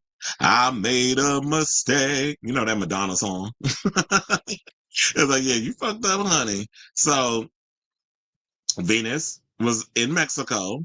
She got lit. She was probably performing, drinking a lot. And when you drink so much and you weigh like 12 pounds soaking wet, so it probably don't take much for you to get drunk. And especially when you're Indigenous, alcohol and Indigenous people don't really mix. I know, because I am of the Indigenous community too, so I know what liquor does. But then again, for me, it takes a lot for me to get shit-faced in the blackout. So, I like the fact that he finally came out and owned up to his mess, because probably what happened was you got on social media, you posted all those pictures, you painted this narrative, and those Mexican queens that was out there that probably seen you being the mess that you was like, sis, what you posted, what you see is not necessarily the truth. In the words of Tatiana, it was like, that ain't what happened. And now we're going to fill in the blanks, because clearly you blacked out. But if you blacked out, what you should have did was check in with the people that were around you at that time to verify, like, okay, what happened? Like, I don't remember what happened. I got all these bruises on me. They saying I got robbed. I mean, I wound up getting robbed. The police is doing all this other stuff. You probably came to and realized the reason why you was getting kicked because you was probably doing ish before you came to. Because trust to believe, I've been there where I blacked out and I don't remember what happened. And I've done some things where I've been kicked out of spots. Like, I've been kicked out of clubs. I've been, on those other stuff because I was a hot, drunken mess. And when you don't have the people around you that genuinely care about you, who's going to be there to fill in the blanks? So I've been there before with the whole blackout thing. So I totally understand that. And I think that for the most part, people will forgive you. But hopefully this is a learning lesson that you have to learn that, yeah, you can't just be going around being a hot mess, being a nuisance. And now you put a target on Mexico's back. Bad enough, we already got an asshole for a goddamn president who's already put a target on the back of the Mexican people and Latinos in general. And here you go with this fake narrative that you made up because you didn't want to come out looking a certain way. But now you got egg on your face because you had to come and reveal the truth to you that had happened. So over on her Instagram, I was like, let's read some of the comments. So one person said, I say this with lots of love and no judgment, but it may be time to get sober. Regardless, stay safe. Yeah, because you don't want to end up in a situation like our girl, the Vivian. Another person said, it's strange how an apology meant to address harm towards Mexican people is being overwhelmingly validated by people who weren't the target of that harm. When someone apologizes for perpetuating stereotypes, it's important that the people affected are centered in the response, not sidelined by others rushing to offer praise for accountability that wasn't theirs to accept. They have a point. Another person said, well, I think it's Jaylene Time, says accountability is a brave act of truth and vulnerability. I'm so glad you are safe. I love you and I'm proud to call you family. Well, it's not about her being safe. It's the fact that you went up and made up a whole narrative because you were drinking. So it wasn't necessarily you blaming the police for doing something. What did you do to get to that point? You don't even remember because you were drunk. So there was active reason as to probably why the Mexican police reacted the way they reacted. But because you are who you are, and you already know how this fandom is, especially when you look a certain way and you a queen, they'll offer you grace based off of a certain type of queen versus if this was a black queen, we would not be getting this type of energy. And I hate having to make this a racial issue, but you want to know something? When you bring in the whole thing about you being indigenous, and you should know better because this is an indigenous community that your lies have affected, race needs to come into the conversation. So another person went and said, "Oh, not the update I expected at all. Were all those stories she uploaded not true? She did not get assaulted and stolen from?" That is a good question, because I don't feel like in the post you actually acknowledged or even told us what happened. So what part of the story was true? But look, I done found her comment in the Instagram where she responded. She said, "The bruises are very much real, as I was informed much later on the following day that I had been involved in a physical altercation not involving the police. This behavior is completely out of character for me, and I have never been in a physical fight before in my life. Anyone who knows me knows I'm a non-violent person. I've dealt with those matters privately and have given my apologies to the parties involved. I'm no boy who cried wolf. Regrettably, I had blacked out for hours when all of that took place until coming to in police custody," which is literally what I said. I said, when you came, and I didn't even have to read her comment to even come to that conclusion. I said, you came to, because I've been there. I've been in a situation where I blacked out drunk. And when I've come to in situations, then you try to fill in the blanks, but you can't fill in the blanks. So now you say, "Oh, the police beat me up." No, it got to a point where the police probably had to be called. They put you in their custody and waited for your behind to sober up. That's what happened. But all the other stuff that happened, I'm sure somebody filled you in. You probably was physically assaulting someone while under the influence, or because you blacked out. Because once you black out, it's literally like you just a whole nother person. I told you, I've been there. I know.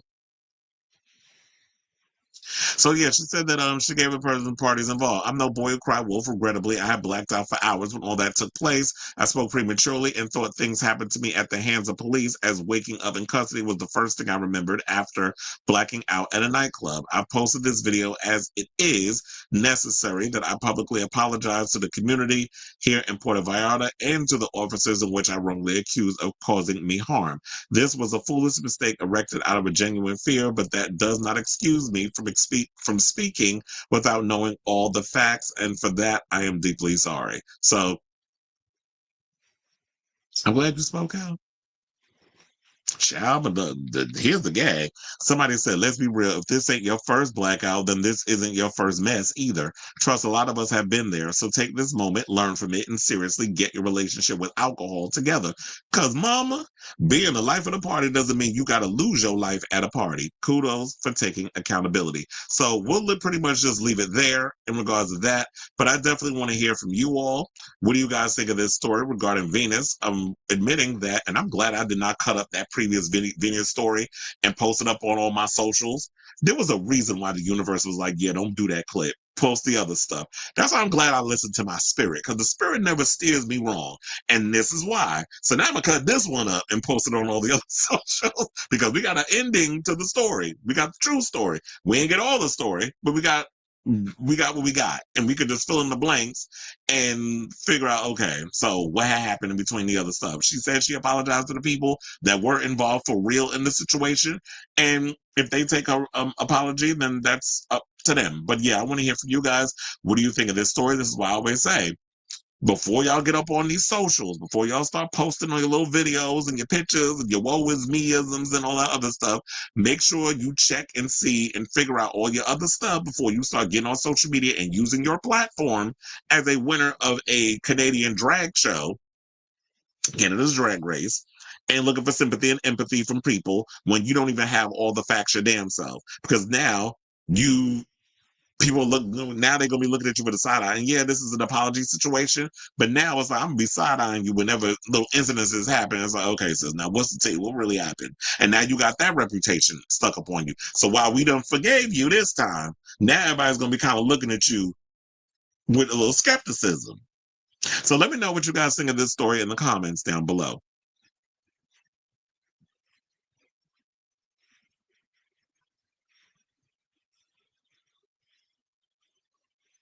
You said even when she won her season, I had a fishy suspension about. I think you're saying suspicion. Yeah. Look, I was gonna say that in my my thing because I don't particularly care for Venus. I didn't care for Venus's fashions. I was like, girl, do you not tuck your dick when you out here doing drag? I'm out here trying to look at an androgynous boy in a dress. But y'all be out here running like, all drag is valid. Yeah, okay. You keep telling them these queens that lie. So, she out here, I'm seeing full twig and berries in her outfits, not fully tucked. Where's the titties? Where's the drag? Where's the fish? I'm not saying you all gotta be like full on glamour girl, but give me drag, honey. Like even give me a little blush on the eye. So wasn't even getting none of that. So I'm literally looking at a boy with minimal makeup and a shifty wig win a show. But I've always looked at Canada's drag races. Y'all drag is kind of sloppy, and that's not what is a little shady. But yeah, y'all drag is a little sloppy out there in Canada. But they gotta pick a winner. And I always looked at her, I was like, I ain't particularly care for her. So you and I we here with that. It was like it was always something about her.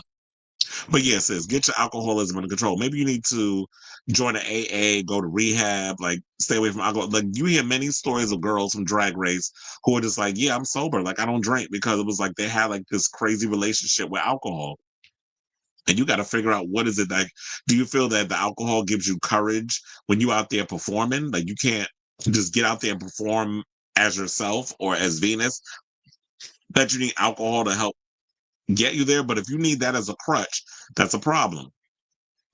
There's some people who could just socially drink and be cute, but then you just have like a bad relationship with alcohol. You need to abstain from it. It was a cute apology.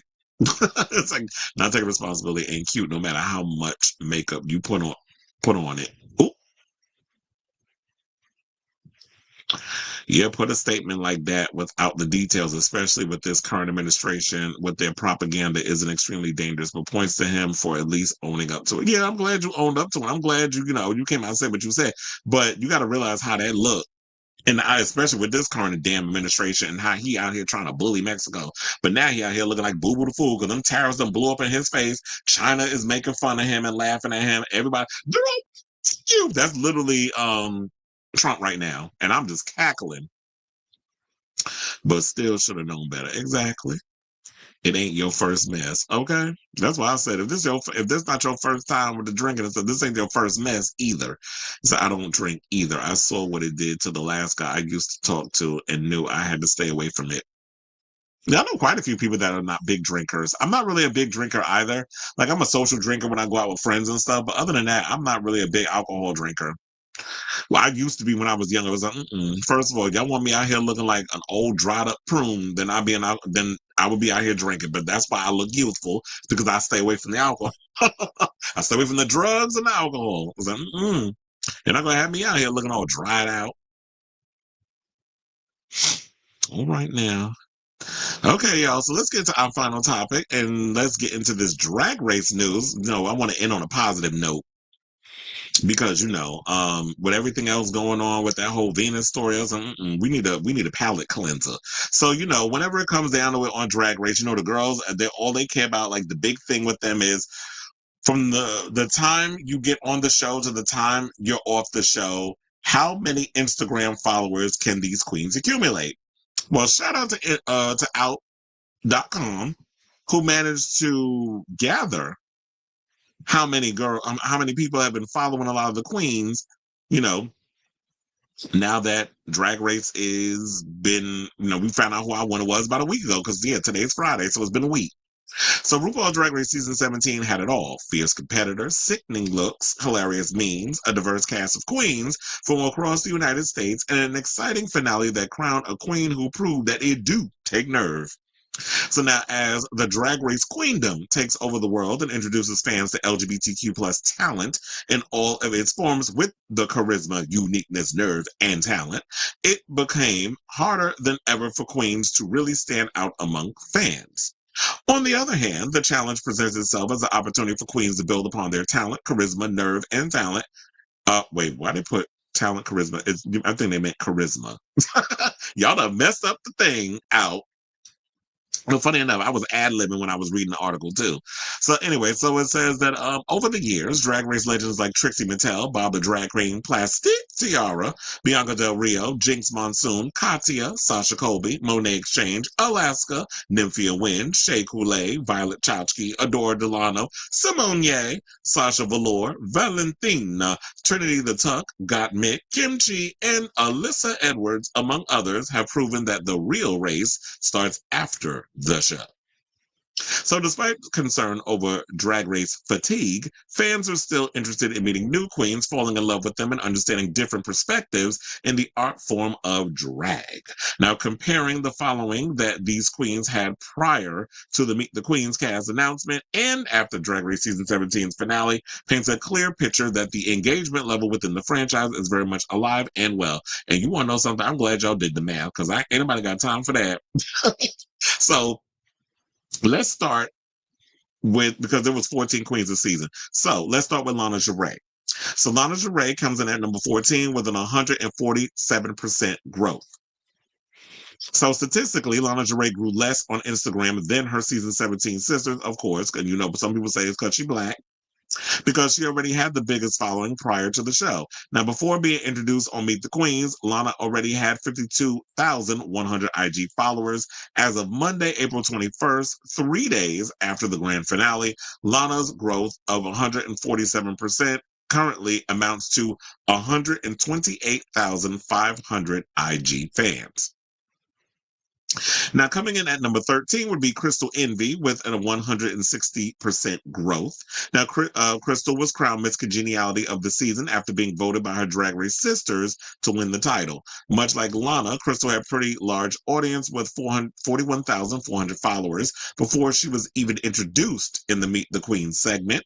After the finale weekend, Crystal's Instagram following grew to 107,700 fans, a 160% increase. So good for her. Okay, now coming in at number 12, we have Lucky Stars with 294% growth, saying the creative powerhouse known as Lucky Stars might have had a shorter run on Drag Race than a lot of the fans expected because she was the pork chop of the season, but her overall increase on Instagram followers proved that the fans are living for this shapeshifter. Lucky had 24,900 IG followers in the preseason.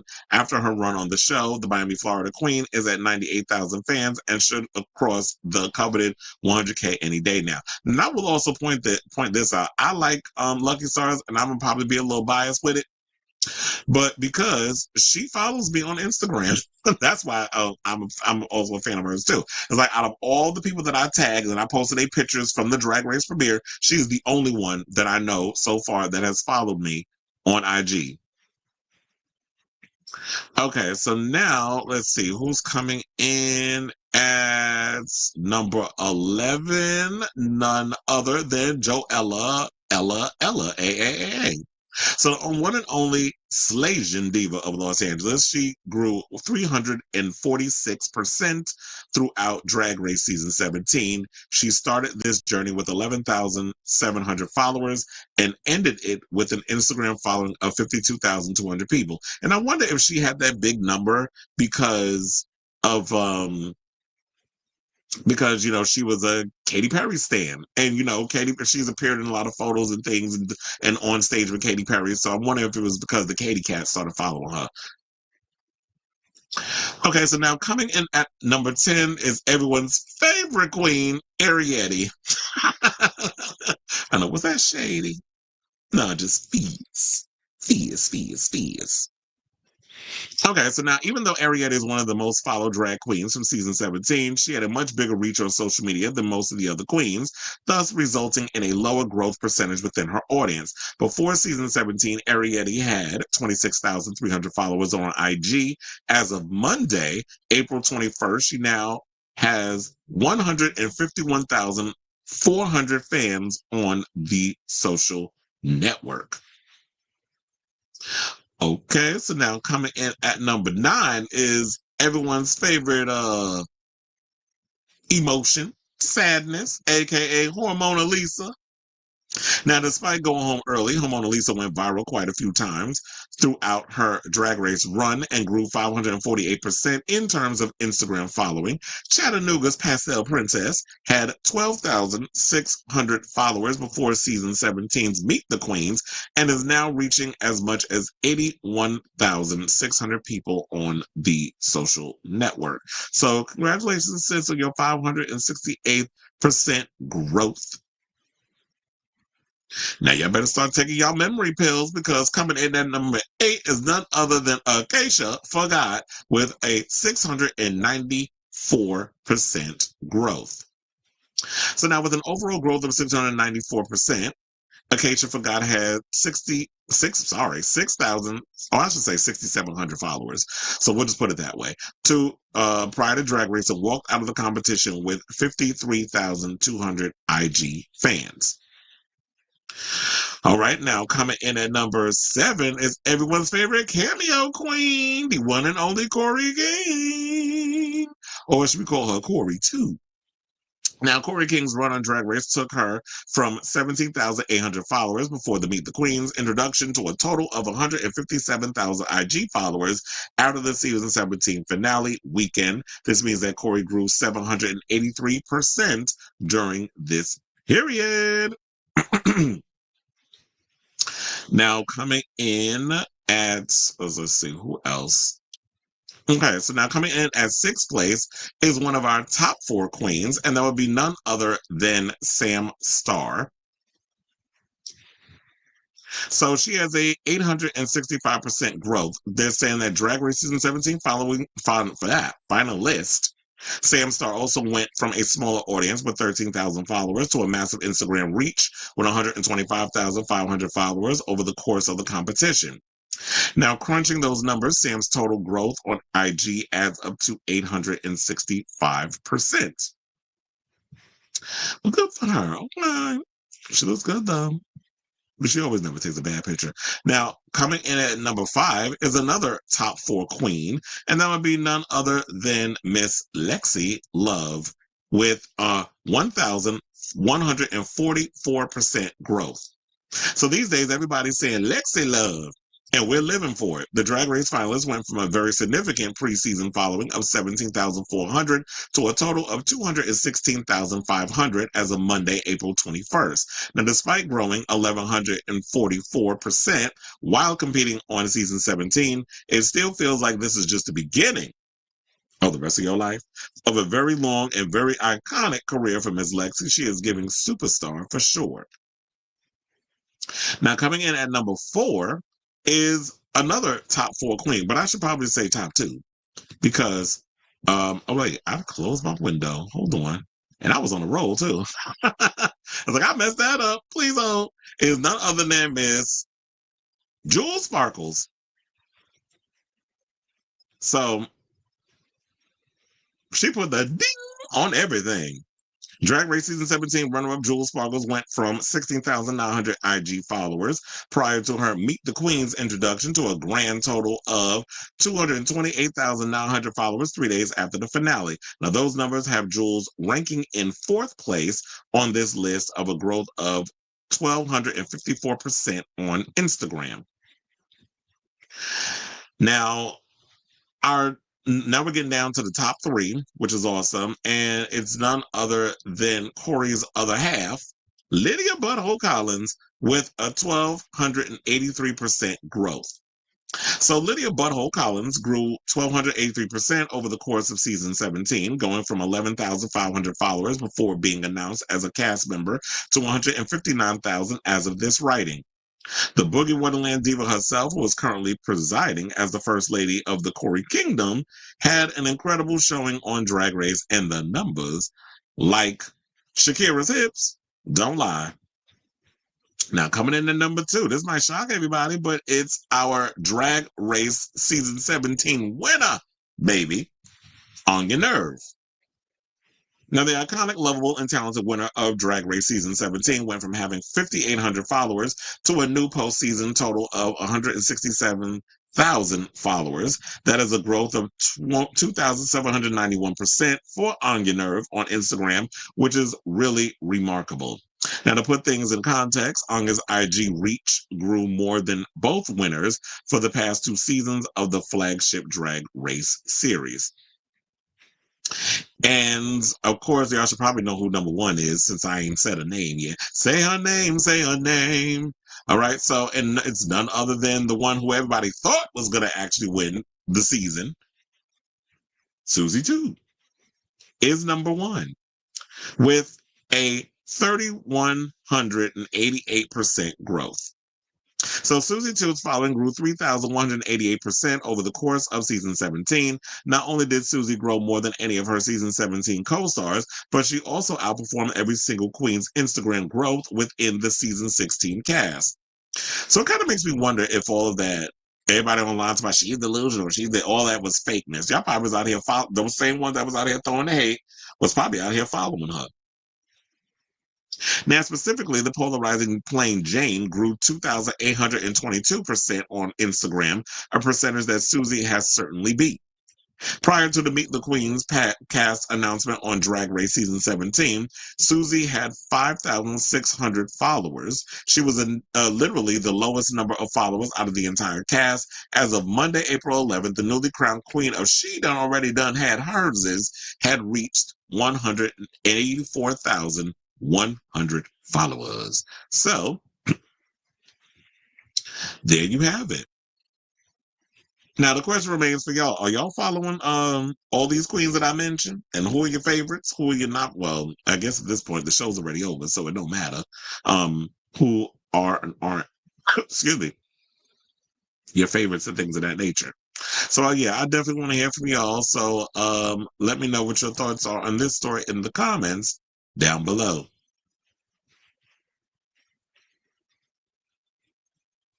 I was following her before she went on the show, but after what I saw on TV. Wait, who you talking about? Who you unfollow? Arietti? Or you saying you follow? Oh, you unfollow Lana Jarre? Okay.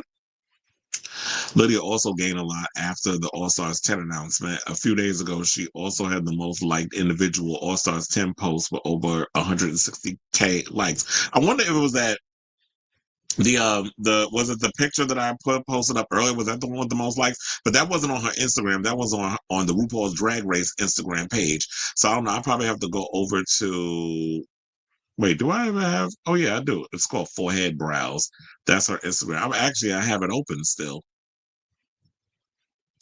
Let's see, how many likes does she have? Oh, my friend Adam Barter liked her photo. It was the photo was liked by 102,487 people. So there's that. And then, funny enough, see, look, y'all better stay together because it was just announced. Well, it wasn't really just announced. It was in March. It says that Lydia and Corey have the Kiss Me Deadly Australian tour. So that's cute that because of the show, they have a show together. Rocco Sakura said that tour bus gonna smell like bussy. A mess. Oh, you said that second most liked is Bosco's, but Lydia still has over 100K likes than her. Well, yeah, I'm looking forward to seeing Bosco. And some people said, "What happened to Venus Delight face? Bad plastic surgery." I was like, she looked like Pandora box, but with like it was like her face was stung by 1,000 bees. That's what Venus' face was giving. Because I'm like, oh, what the fuck? Y'all need to stay off that plastic surgery. Y'all really do, because that's even surgery that yeah, what's his name? The one them doctors over there on Botch. They can't fix that.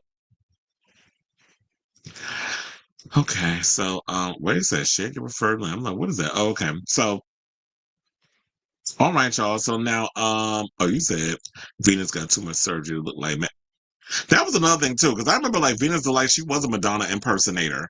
And I'm like, yeah, Madonna did what she did, but I'm like, maybe you should have consulted with whoever did. Madonna was getting like fillers and stuff. Madonna wasn't going, I don't think she was going under the knife. She was getting stuff injected. But Miss Mama looked crazy with all of that shit in her face. Like, what did you do? Like, you literally look like you went under the knife and they just went.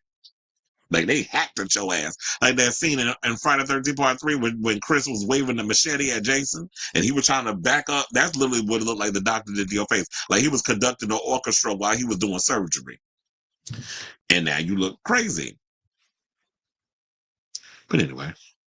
All right, y'all. So I want to thank you all for tuning into today's episode of Chris Avalon Unfiltered. If you have not already, please hit that like button. And also, if you are new to the channel, please hit that subscribe button. So that way it helps with the algorithm and this show and all that good stuff. And also, please click that notification bell so that way you know when we go live with a brand new episode of Chris Avalon Unfiltered. Everybody have a great weekend. The weather is lovely outside. It's like, what's the weather today? It is literally like, oh, it's 64 outside right now, but it was hot as hell earlier. But yeah, spring is officially here. It is sprung. And yeah, love you all for watching. Thank you all for tuning in and all that good stuff. And until next time, ciao, darlings.